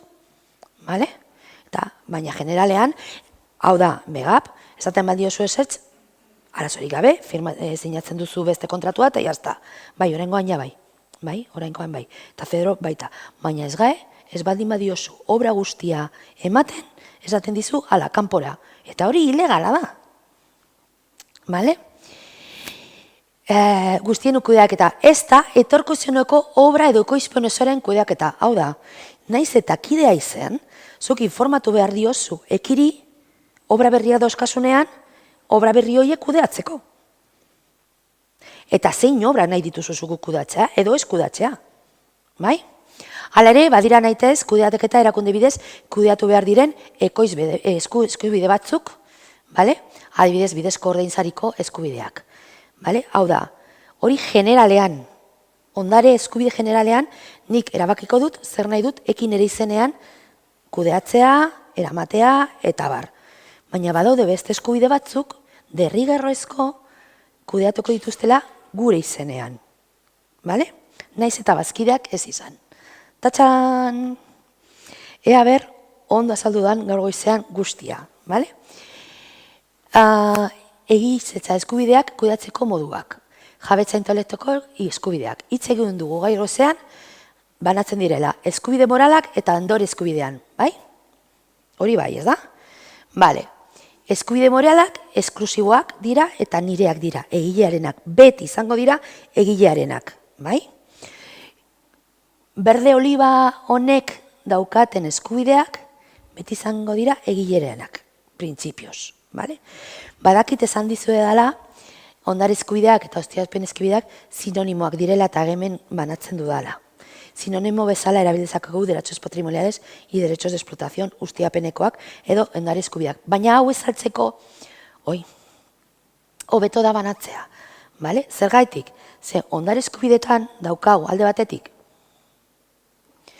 ustiapenekoak, ikusten duzue gauza horria, ez da? Ahora, ustiapenekoak, bai? Eta ustiapenekoan dira batez ere, gero ikusiko dugu nola banatzen den, bale? Lasai guztiak, ulertuko duzue. Erreprodukzioa zintzu ziren. Erreprodukzioa, banatzea, komunikazioa eta eraldaketa, lau horiek, bai? Baina badaude beste eskubide batzuk, bale? Lehen ere aipatu ditudanak, bai? Alde batetik parte hartzeko eskubidea, bai? Gure lana originala, jatorrizkoa, bigarren aldiz saltzen denean edo hirugarren etc. Eta baita ere, kopia pribatuak, bale? Orduan, marroiez dauden eskubideak dira ez esklusiboak eta hauek guk egile bezala ez ditugu inoiz jasotzen. Nor jasotzen ditu? Ekik edo egap edo zedro, bai? Hau da, kudeak eta erakundeak jasotzen dituzte, bai? Orduan, berriro hemen goian, daukagu ustiapen eskubideak alde batetik eta beste eskubide batzuk. Beste eskubide batzu horietan daukagu parte hartzeko eskubidea berde oliba dagoen kolorean, ze printzipioz gu gara eskatu dezakeguna eskubide hau. Baina, esan aldiogu naiz eta kidea ez izan, bale? Ekiri, haizu, nire obra saldu da, reklamatu bezedez eunekoa. Bai? Kopia pribatua edo kanon digitala, hau jasotzen dute beti erakundeak. Kudeak eta erakundeak. Beti. Bai? Eta gero, ustiapen eskubideetan daude eskubide batzuk esklusiboak direla, lehen esan dizuet, esklusiboak direla guztiak, gezur txiki bat kontatu dizuet, baina horrela hobetu ulertuko duzue, bai? Orduan, eskubide esklusiboetan daude erreprodukzio eskubidea, banaketa, hau, gaizki dago idatzita, baina ulertzen da, erreprodukzio eskubidea, banaketa, transmisioa eta komunikazioa, bai? Laurak, bai? Baina badaude beste eskubide batzuk, banaketa eta erreprodukzioakoak batez ere, inoiz transmisio edo eraldaketa, bale? Ze beharrezkoak direla erakundeen bitartez ere jasotzea. Transmisión por cable, adibidez. Telebistan ateratzen den guztia, ez duzu ezue jasoko, baizeke jasoko dute erakundeak, adibidez. Bai? Orduan, justo hori, transmisión por cable, vale? Euskal esaten da, bidezko birtransmisioa eskubidea, da komunikaziotik hemen egon behar den beste eskubidea. Ulertzen? Beraz, eskubide moralak gureak, ondare eskubideak, printzipioz gureak guztiak, laurak, vale? Baina badaude beste eskubide batzuk. Alde batetik partatzeko eskubidea, nigana egin dezake dela, edo eskatu aldiot ekiri, vale? Nire partez eskatzea, kopia pribatua edo kanona, ikusiko ditugu hauen adibideak orain, vale? Ze oso kasu konkretuak dira, eta zuei afektatzen zaizuena da batez ere librotegiko edo derecho de cita unibertsitatean, baizik horiek dira batez ere, vale? Eta gero, komunikazioa kable bitartez egiten denean, ere hori jasotzen du gure izenean erakundeak, edo eki, bai? Ulertuta? Bale, oso ondo. Orduan, zer gertatzen da? Marroia daudenak, naiz eta bazkida ez izan, hor dago diru bat, norbaitik eman berdi da laneri. Eta askotan ez dugu eskatzen. Eta hor galtzen da. Begak badidez, asko aldatu duela, bai? Ze gordetzen du dirua 5 urte, eta gero 5 urte pasa ez gero, jazin duzu banatu diru hori. Ateratzen ari da, beka batzuk adibidez, banatzen ez den diru horrekin, adibidez. Baina, hauek, bazkidea bazara, errezagoa, ze haiek badaude atento, eta bueno. Baina, eskubide esklusiboak, nik erabakitzen baldin badut, nik gatik lizentziak ematen baditut, baina ere, kidea esan ez gero, esan aldiogu ekiri. Aizu, naiz eta eskubide hauek printzipioz autokudeatu dezakedala, nahi dut zu nire izenean kudeatzea. Zer, obra guztiak? Bale, primeran. Obra hau, 2 obra, 3 obra? Primeran. Lizentzia honekin edo beste lizentzia honekin? Hau da, printzipioz hauek, marroiak direna, beraiek kudeatzen dituzte, kidea baldin bazara, bazkidea baldin bazara, urtero behin eta gutxi gora urtean azterakoan informatu behar dezakezu, pasadan urtean, zenbat liburu egin dituzu, edo zenbat liburu daude hortik mugitzen eta bar, ez bakarrik urte horretan atera direnak, bai? Baina baita ere, erabaki dezakezu, eskubide esklusibo hauek, haiek ere eramatea. Zer gertatzen da ez gaen? Esaten dutela, kidea zala? Bale, guzti hau nirentzat. Ez enkargua egite gerakoan, ez lehenengo erabiltzerakoan, baizik eta bigarren erabiltzerakoan, obra bat ja daukasudenean munduan, bale? Orduan, nola deitzen dira eskubidea horrek, ordainsari jasotzeko eskubideak? Ez dira esklusiboak, zergaitik, ze printzipioz legea ze dezaten du, kudeak eta erakundeak, beraik direla arduradunak jasotzen dirua eta banatzen dirua. Gure munduan erderaz ezagutzen dira como derechos remuneratorios. Igual entzun duzuen hitz hori ere. Beraz, hauek printzipioz nereak dira, baina izan daitezke beraienak. Hau, printzipioz nerea da, baina eskatu aldiot eki naiz eta bazkidea izan, nire izenean reklamatu. Hauek, orain itziko ditugu zeintzuk diren, eta honek kopia pribatua edo kanon digitala, eta baita ere komunikazioa, baina kable bitartez egiten denean, beraiek jasoko dituzte. Eta besteak, printzipioz nereak dira, printzipioz nik kudeatzen ditut, baina nik edo errepresentate bat, edo manager bat, edo,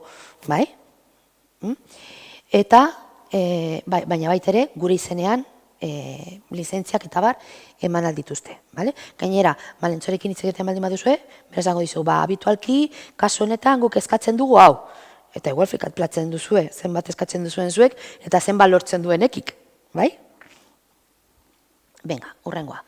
Zeintzu dira nireztako kudeaketa kolektibo eskubideak, no? Zeintzu dira batez ere. Zuen kasuetan, lehenengoak interesatzen zaituzte. Hauek dira, artikulu hauetan gertzen direnak, 25, 80, 109, 37, guzti hauek eta hauek, dira eskema honetan bi hauek, eta hau, bale? Eta hau da lehenengoa, 25. Baina, bueno. Bale, esklusiboak ez diren ordainketa eskubideak, derechos remuneratorios edo ordainketa eskubideak, o derechos de remuneración. Eta kable bidezko birtransmisioa baimentzeko eskubide esklusiboa. Hau da, naiz eta komunikazioa printzipioz eskubide esklusiboa izatea, kablen bitartez erabiltzen denean nire lana, nire obra, printzipioz, horiek nahi eta kudeaketa kolektiboa eskubideak dira. Hau dez, derrigorrez da, beraien artean, beraien bidez egitea. Guk ezin dugu hori kobratu, direktoki. Zeintzu dira? Hitz egin dugu ja pila bat, konpentsazio eskubidea, edo kopia pribatuagatik. Egileen, liburuen eta antzeko argitalpen, editoreen, fonogramen eta bideogramen, ekoizleen eta artista interpretatzaile, zein ezakauteltzaileen kopia pribatuagatik. Hau da, suposatzen da, nola jende egingo du nire lanaren kopia pribatua, konpentsazioa, edo horreka lortzeko, impuesto, ez da impuesto bat, baina kanon hori sortu zuten, eta kanon hori biltzen duena eta banatu behar dutenak dira kudeak eta erakundeak. Bale, zer gehiago? Egileen zein artista interpretatzaileen edo ezakotatzaileen ordainketa eskubidea. Egileen, ikus entzunezko lanak eta lan fonografikoak alokairu bidez banatzeagatik. Adibidez, liburutegitan. Baina ez bakarrik, bai? Egileen ordainketa eskubidea obren establizimendu jakin batzuen mailegu bidez prestamo, bai? Banatzeagatik, museoak, artxiboak, liburutegiak, hemeroteka, fonotekak edo filmoteka, bai? Komunikazio publikoagatik egiterakoan, bale? Baitara, hau batez ere, bai, berriro jun naiz. Hemen. Hau da batez ere interpretatzaile eta ezukutzaile, zuek ezarete, bale? Ekoizle fonografika zuek ez da, komunikazio publikoagatik, ikus entzunezko grabazioen ekoizlegatik, birtransmisoia, komunikazio publikoagatik, zuek ere ezarete, baina bai, komunikazio publikoa kable bidezko birtransmisioiz egitea baimentzeko eskubide esklusiboa, bai? Ze, igual agertzen naiz, ez da justo, pertsona bat etorri, baina beratera da telebistako programa sukalderitza batean eta bere liburuak agertu dira programa horretan. Bere liburuak programa horretan agertzeagatik jaso behar du dirua. Artikulu honegatik. Ateratzen baldin bagara Durangoko azokan eta nire liburua agertzen baldin bada, apuntatu. Telebistan ateratzen baldin bagara.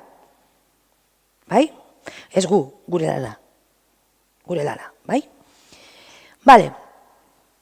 Galderak. Eta gero ja, galderak, ulertu duzu ondo eskema? Bai, gutxi gora bera? Bai, venga, primeran. Ez eriko nahiz pizkatxo bat, eta hitz egin dugu gainetik, pizka bat Begap eta Zedro, esango dudan guztia Begap eta Zedro buruz,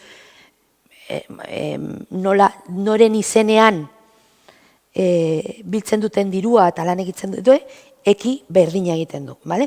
Baina batez ere azalduko ditut gauza batzuk ezberdinak direla eki nola egiten duen lan moduan eta bere eki nola egiten duten lan moduan, bale? A ber.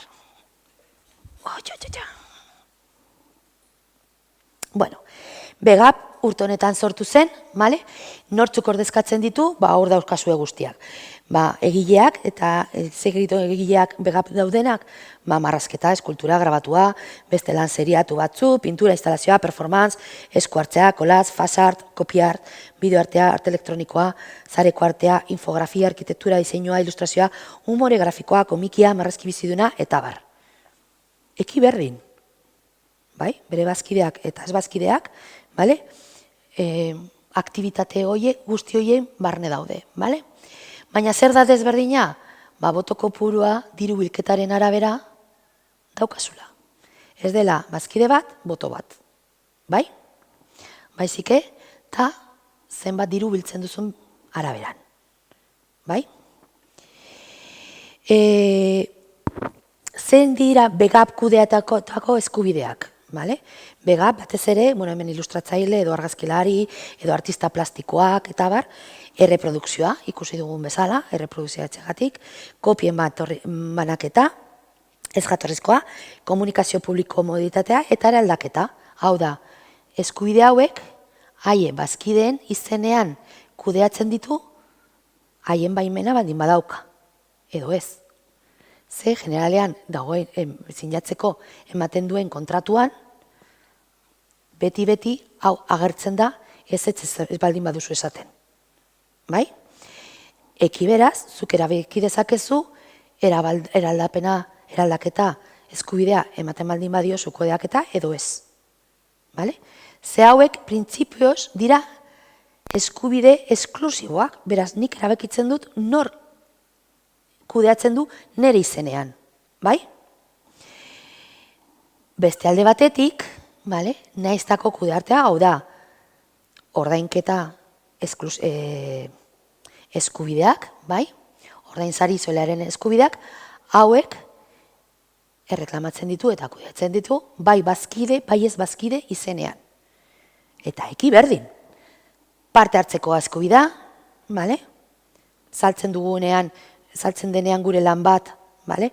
Ehunekoa, goretzen duzue, kopia pribatua edo kano, mailego publikoak, ikusentzunezko grabazioen alaikoerua, eta entzunezkuneko lanen komunikazio publikoa, kablea, bale? Telebistan agertzen garenean, eta hezkuntza edo ikerketa zientifiko helburu duten aipuak eta aipamenak, zitas y reseñas, bai? Baina hizkuntza eta ikerketa zientifiko helburua publikoa zein ilustrazioa. Hau da, hauek dira eskubide ez esklusiboak eta nik erabakiko dut, eki eramaten baldin medizkit eskubide hauek edo ez, bale? Eta hauek, bazkide eta ez bazkideen izenean, bildu dezakete, bai? Jarraitzen dugu. Bueno. Vale. Bigap kudeatatuko obra ustiatzeko modalitateak. Zein obra kudeatzen ditu? Ikusi ditugu, zein pertsonak izan aldira bazkideak, zein obren izenean erreklamatu dezake, baita eskubide esklusiboak, baita eskubide ez esklusiboak, bai? Liburuak, hiztegiak, entziklopediak, gidak, audiogiak, egunkariak, hau da, gure irudia, gure argazkia, gure marrazkia horrelako leku batean agertzen baldin bada, reklamatu dezakegu, bai?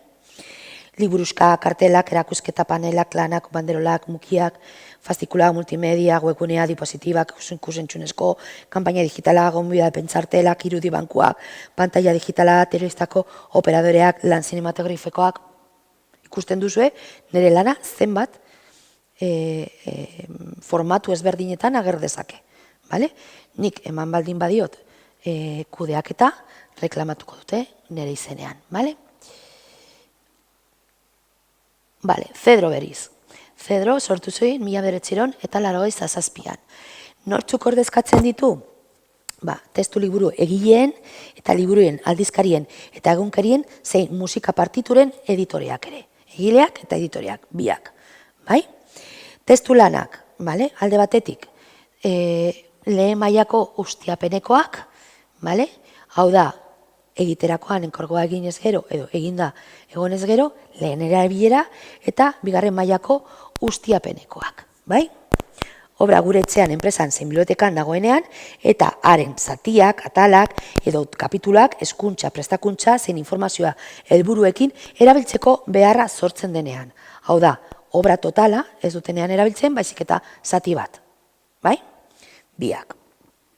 Kasu honetan, Zedro lizentzia edo behimena ematen du, edota legezko muga eta salbuespenekiko konpentsazioa jasotzen du. Zein bazkide mota dauzka? Idazleak, itzultzaileak, kazetariak, hitzaurregileak eta editoreak baita. 2009 arte botoa ez zeukaten guztiok, bazegoen izena zinen bazkidea boto gabe ere. Zeintzu dira nahiztazko kudeaketa kolektiboa, zein erreklamatzen du Zedro, nahitaezko, obligatorioki, diren eskubideak. Kopia pribatua, liburutegi mailegia, eta erazte elektroniko konpentsazioa. Aipuak eta aipamenak ere baita. Eki berdin.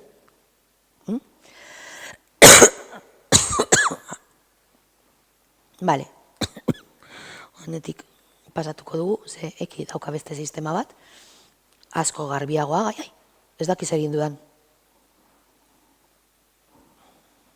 Itxoin,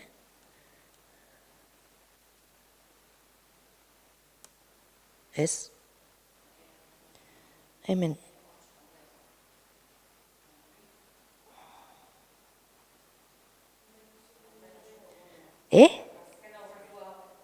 Hau, pantalla. Ez nuen ikusten, mi esker.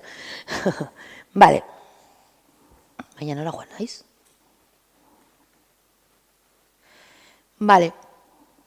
Adibidez, kontatuko ez atzera. Zati bat erabilina baldin baduzu, tarifa ezberdina daukate, eta parametroak, horiek dira. Zedrorekin zer egin dezakete, adibidez, unibertsitate batek esaten baldin badu. Nik lizentzia nahi dut. Zertarako nahi duzu lizentzia. Obra hori erabiltzeko, hau da presioa. Edo nahi duzu lizentzia bat, urteko lizentzia bat, eta zitak eta reseñak egin dezakezu. Bale? Ezberdina da, dira, horrelako lizentziak. Zergaitik? Eta ez da oso justua, ze azkenean, ordaintzen ari zara, unibertsitate bezala, urteko lizentzia bat, adibidez, bale? Zitak egiteko, baina ezki igual, Zedron ez daude egile guztiak. Hori ere ezberdina da ekikin. Ekikin bakarrik eskatzen du dirua beraien kideen izenean. Eta kide horiek daukaten obra kudeatatako obretan. Ze azkenean oso erreza da esatea, ordaintzen badiazu hau urtero, erabil dezakezu eta zure irakasleak klasea ematerakoan erakutsi dezakete obra guzti hau, nahi duten obrak. Igual ez gile guztiak ez daude Zedron. Horregatik transparentzia hain importantea da erentzat, bai? Bale, eki. A ber, nola goaz? Bueno, ondo. Bale, 2014an sortu zen, bale? Ez da gazteena, ze da gazteagoa da, baina zedan daudenak ja daukate trajektoria importantea, bale? Ez gae barnean, bai? Euskal Autonomia Erkidegoaren eremua da, bai? Lehen esan dudan bezala, ez da irreza izan beraientzat, ze azkenean tribunaletan egon dira urte pila, bale? Jabetza intelektualaren legea eman zuen posibilitatea, Euskadi lortu zuenean kompetentzia hori, bale? Eta kudeatzen ditu, bale? Aitortukotako eskubideak, bazkideen izenean, haien kudeak eta daukatenean, baita ere, kudeatu dezakete eskubide ez esklusiboak, bai?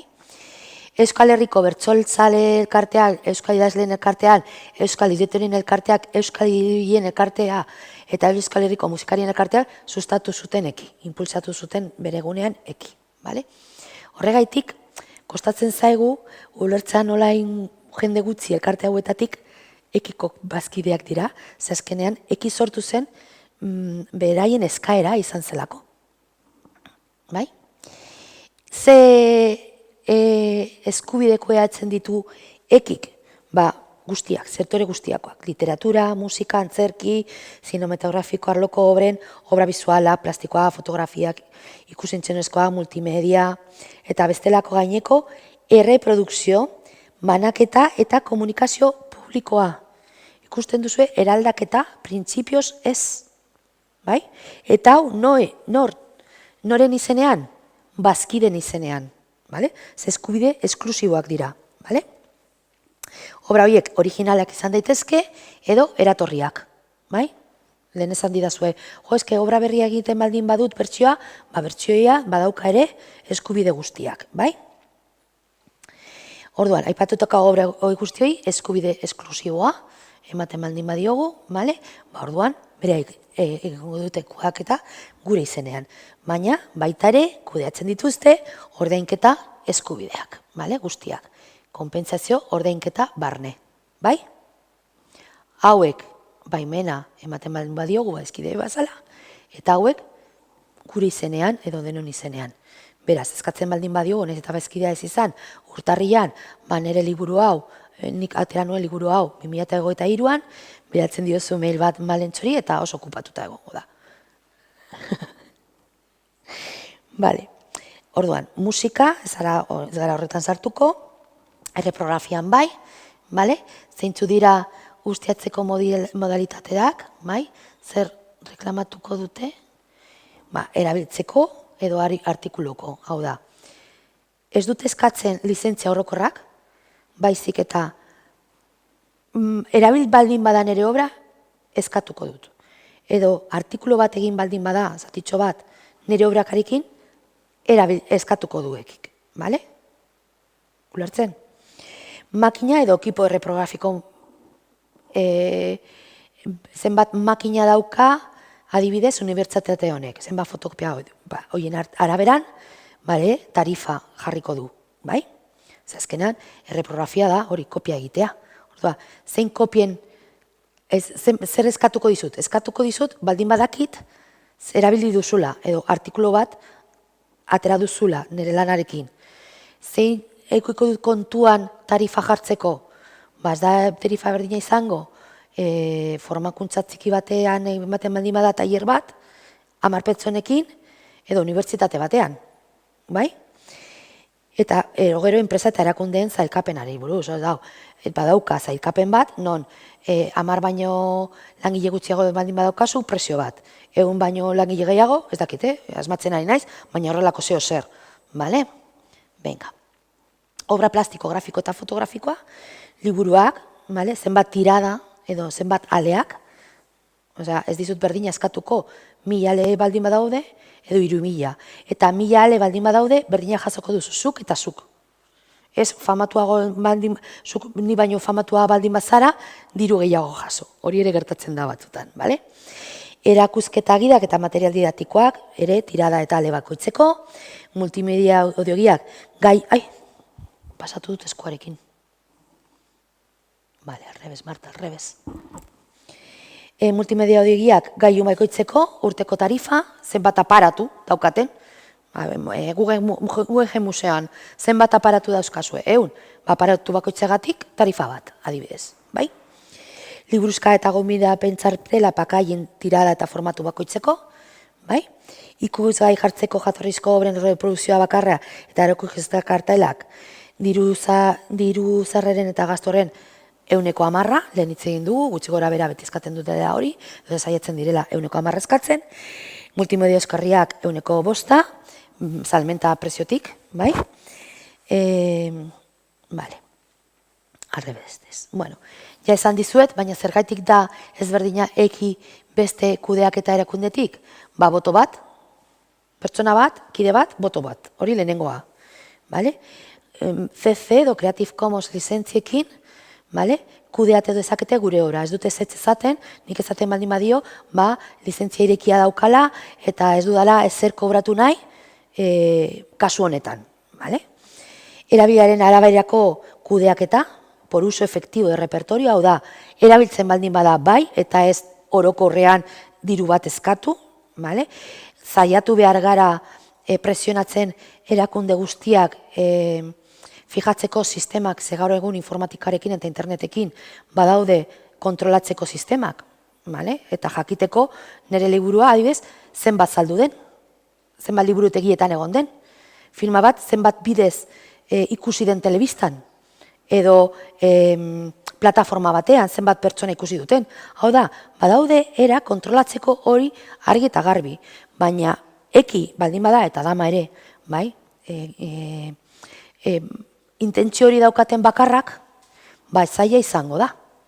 Jakitea, erabilera reala, bai? Eta gero, beste alde batetik, eskubideak uzten ditugu, askatasuna gurea da. Guk erabekitzen dugu zein obrak eta zein eskubideak, eta ere esan dezakegu orain ja bagoaz, bale? Horregatik, importantea da, bale? Bale. Guk orain imaginatu, hemendik gehienak zaretekideak, baina batzuk ez garaela bazkideak, ekiko bazkideak. Baina dena den, naiz eta bazkideak ez izan, reklamatu dezakegu nahita ezko kudaeketak. Ikusi dugun eskeman, marroia koloreko eskubideak, ze hoiek dirua biltzen ari dira, batez ere begap, eta ekiri esaten baldiogu, nire izenean eskatu, eki gero, esakengo du, hauen izenean eskatzen ari dizut dirua, nire bazkiden izenean eta pertsona hauen izenean ere, bale?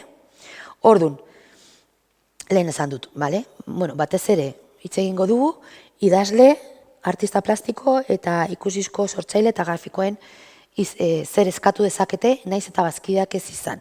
Lehen esan dudan bezala, azkenean eskubide hauek dira oreka, ekilibrio bat lortzeko erabila pribatuagatik, eta kulturako sarbide unibertsalagatik, derecho acceso a la cartera universal, esaten dena, eta konpentsazio bezala sortzen dira eta legea horrela esaten du, dela.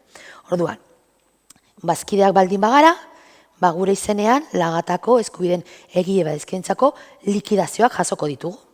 Hau da, saldu baldin badu, edo lizentzia edo baimena eman baldin badu, nire liburua, liburuaren zatitxo bat aldizkari batean ateratzeko, ba, jasotzen du dirua, eta jasotako diruatik niri emango dit parte gehiena. Ez dakitzen ba portzentaia geratzen zareten? Euneko 20 edo 15 horrelakoa, baina bestea zurea da. Gaur egun nola egiten dute? Maiatzan gutxi gora bera banatzen dituzte likidazioak bazkidei. Zer zaiatuko dira egiten 2024an? Jaso bezain laster zuen kontuan egotea. Ez itxarotea urte bat, baizik eta azkenean eskubide esklusiboak baldin badira, eta zu lagatu baldin badizkizu beraiek zuri izenean kudeatzeko, kasi automatikoki egitea. Hori da ideia. Nola? Bai, hori da ideia. Lantzen ari dira web horri batean, non automatikoki idea izan ez gero, zuzartzen zara, ikusten duzu zer egiten ari den, zer jase duzun, informazio guztia hor egongo da argi eta garbi. Eta automatikoki klik, botea eman, jaso, eta bar. Horregatik esaten dut, gauza asko aldatuko dira 2024arako. 24terako. Banaketaen egutegia, printzipioz maiatzan, gutxi gora bera ordaintzen da. Besteok, ekainan, ustaian, zezkazkenean, urtearen hasierako hilabetetan, batez ere oinarrizko diren edo eskubidez esklusiboak, lehenago informazioa jaso behar dute. Informazio hori jasotzen dute lehengo 3 hilabetetan, gutxi gora bera, urtarria, otsaila, martxoan ematen dute epe bat, jendea informazio hori bidaltzeko. Zu, bidale dezakezu, abenduan. Gero, ikusten dute zenbat bildu den generalean, adibidez, kanongatik, 2023an. Eta gero, repartoa azten da, zenbat den, gazta horren, begatzentzat, zenbat zedrorentzat, zenbat ekirentzat, gero eki banatzen du eskatu den jendegatik. Hau da, ezin dute lehenago egin. Denborak hoiek dira. Orduan, zer, ez bazara ekiren kidea, zer eskatu dezakezu? Parte hartzeko eskubidea, nire lana edo manuskritoa erosten edo saltzen baldin bada berriro, lehen 1.200 euro baino gehiago kostatu behar zuen edo operazioa diru horregatik egin behar zen gutxienez. Oraingoan gutxienez 800 negatik saldu behar da obra. Eta badago eskala bat, hau da, gero eta diru gehiago lortu, gero eta portzentai txikiagoa lortzen dugu. Baina gutxi gora bera, 0,25tik 4,4, hau da, 800 eurotetik 4,4 emango digute guri. Eta guk hori reklamatu dezakegu, edo ekiri eskatu reklamatzeko. Baldin badakigu, kanal ofizialen bidez hori saldu dela. Galeria batean, subasta batean, eta bar.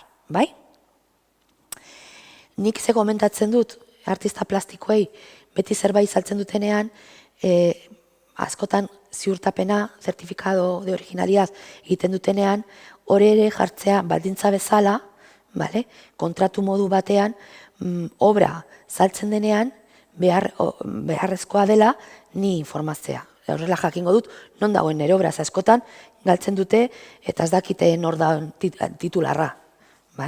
Ze askotan, batez ere artiste mundua espekulazioa egiten da obrekin, eta saltzen da asko eta askoetatik pasatzen du obra.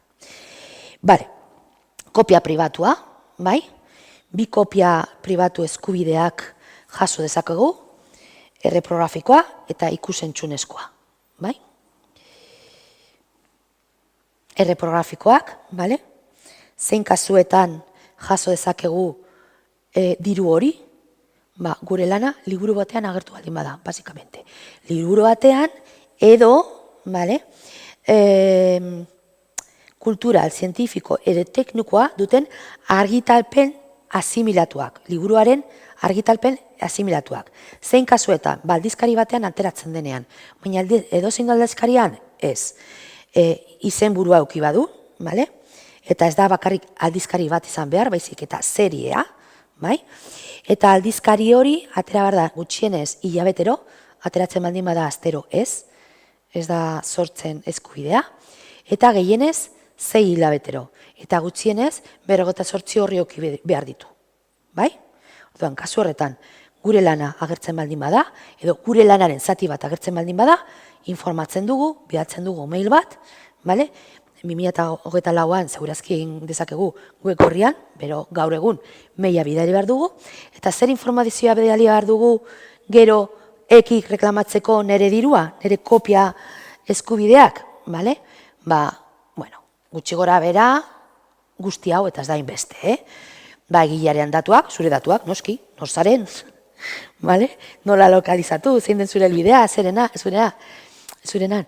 Tituloa, zein da argitaletxea, argitaretxe data, herrialdea, orrialde kopurua, guztira, ISBN edo ISSN, lege gordaioren zenbakia, hau da, ilustrazioa baldin badira, zenbat agertu dira, 8 edo 20, ezberdina da, bai?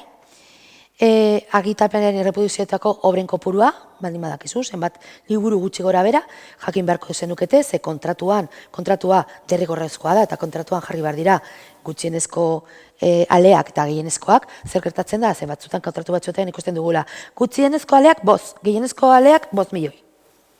Horrez daukazu informazio fidedignoa, eta hori gainera ez da legala, bale? Ze azkenean zenbat editatuko den, argitaratuko den, informazioa ematen digu, zenbat dirua lortuko dugun.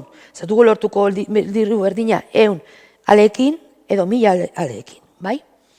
Zinpeko adierazpena, hau da deklarazion jurada, esaten hori zure liburua dela, eta horrekin genienean nahikoa da, bai? Ni fulanita eta esaten dut liburu hau egin dudala. Eta gero, kopia fisikoa edo digitala badin bagoazue, edo argazkiak, edo linkan non agertzen den zure obra, ere bidali, proba gehiago bezala, bai? Zer jasoko duzu? Jasoko duzu diru bat, eta generalean ez duzu jakingo gaur egun behintzat, zergaitik jasotzen duzun diru hori eta ez gehiago. Azkenean, da, zenbat bilatu den 2023an, igual diru gutxiago, 2022an, igual diru gehiago egon zen kanon lortu zuen diru gehiago, eta gero, nola banatu den hori, erakunde ezberdinen artean. Bale? Baina, jasoko duzu orduan, maiatzaren inguruan, kopia pribatu, erreprografiko, logritegi mailegua eta unibertsitate lizentzien banaketa, kasu horretan. Bale?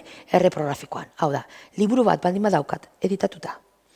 Naiz eta aurtengoa ez izan, baina ni badakit, hortik dagoela oraindik, interesanteena eta diru gehiena lortuko duzu edizioaren lehenengo urtean. Horregatik interesantea da, argitaletzen den urtean hau eskatzea. Baina zuk eskatu beti hortik mugitzen ari diren liburu guztiak, bale? Zazkenean, noiz preskibatzen du eskaera, diru hauen eskaera, 5 urtetan, bale? Orduan, liburua 5 urte baino gutxiago baldin badauka, sartu eta eskatu, bai? Eta hizkuntz zentzunezko kopia pribatuaren eskubidea ere, bale?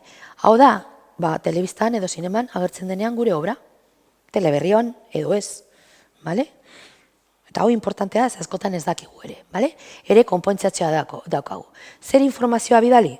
Berdina, linka baldin badaukagu, bidaliko dugu, baina importantea da, zuek hemendik aurrera, hasten zareta, jatera nahi ez dakinon, apuntatzen duzue estel batean. Eta gero bidaltzen diozue estel guztia erreklamatzeko, bai?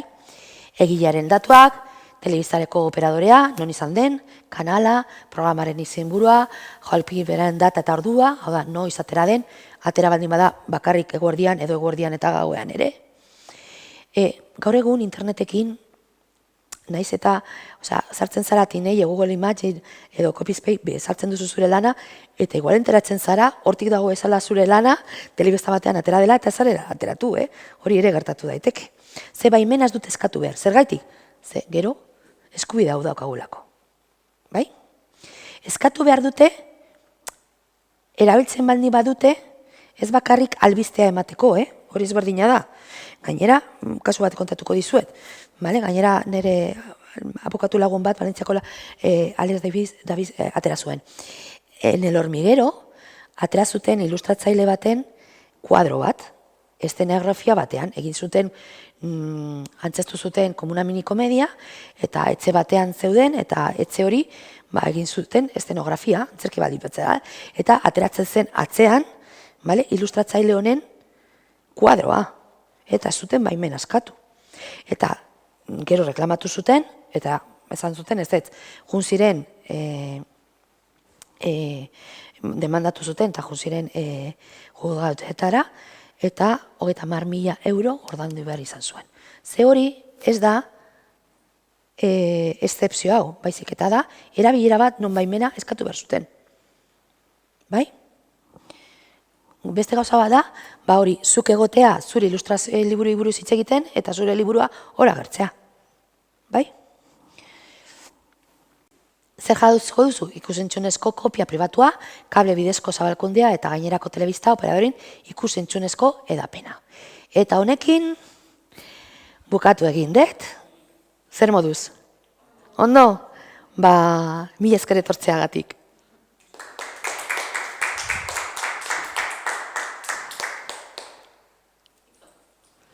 Aber, esaten digutenean.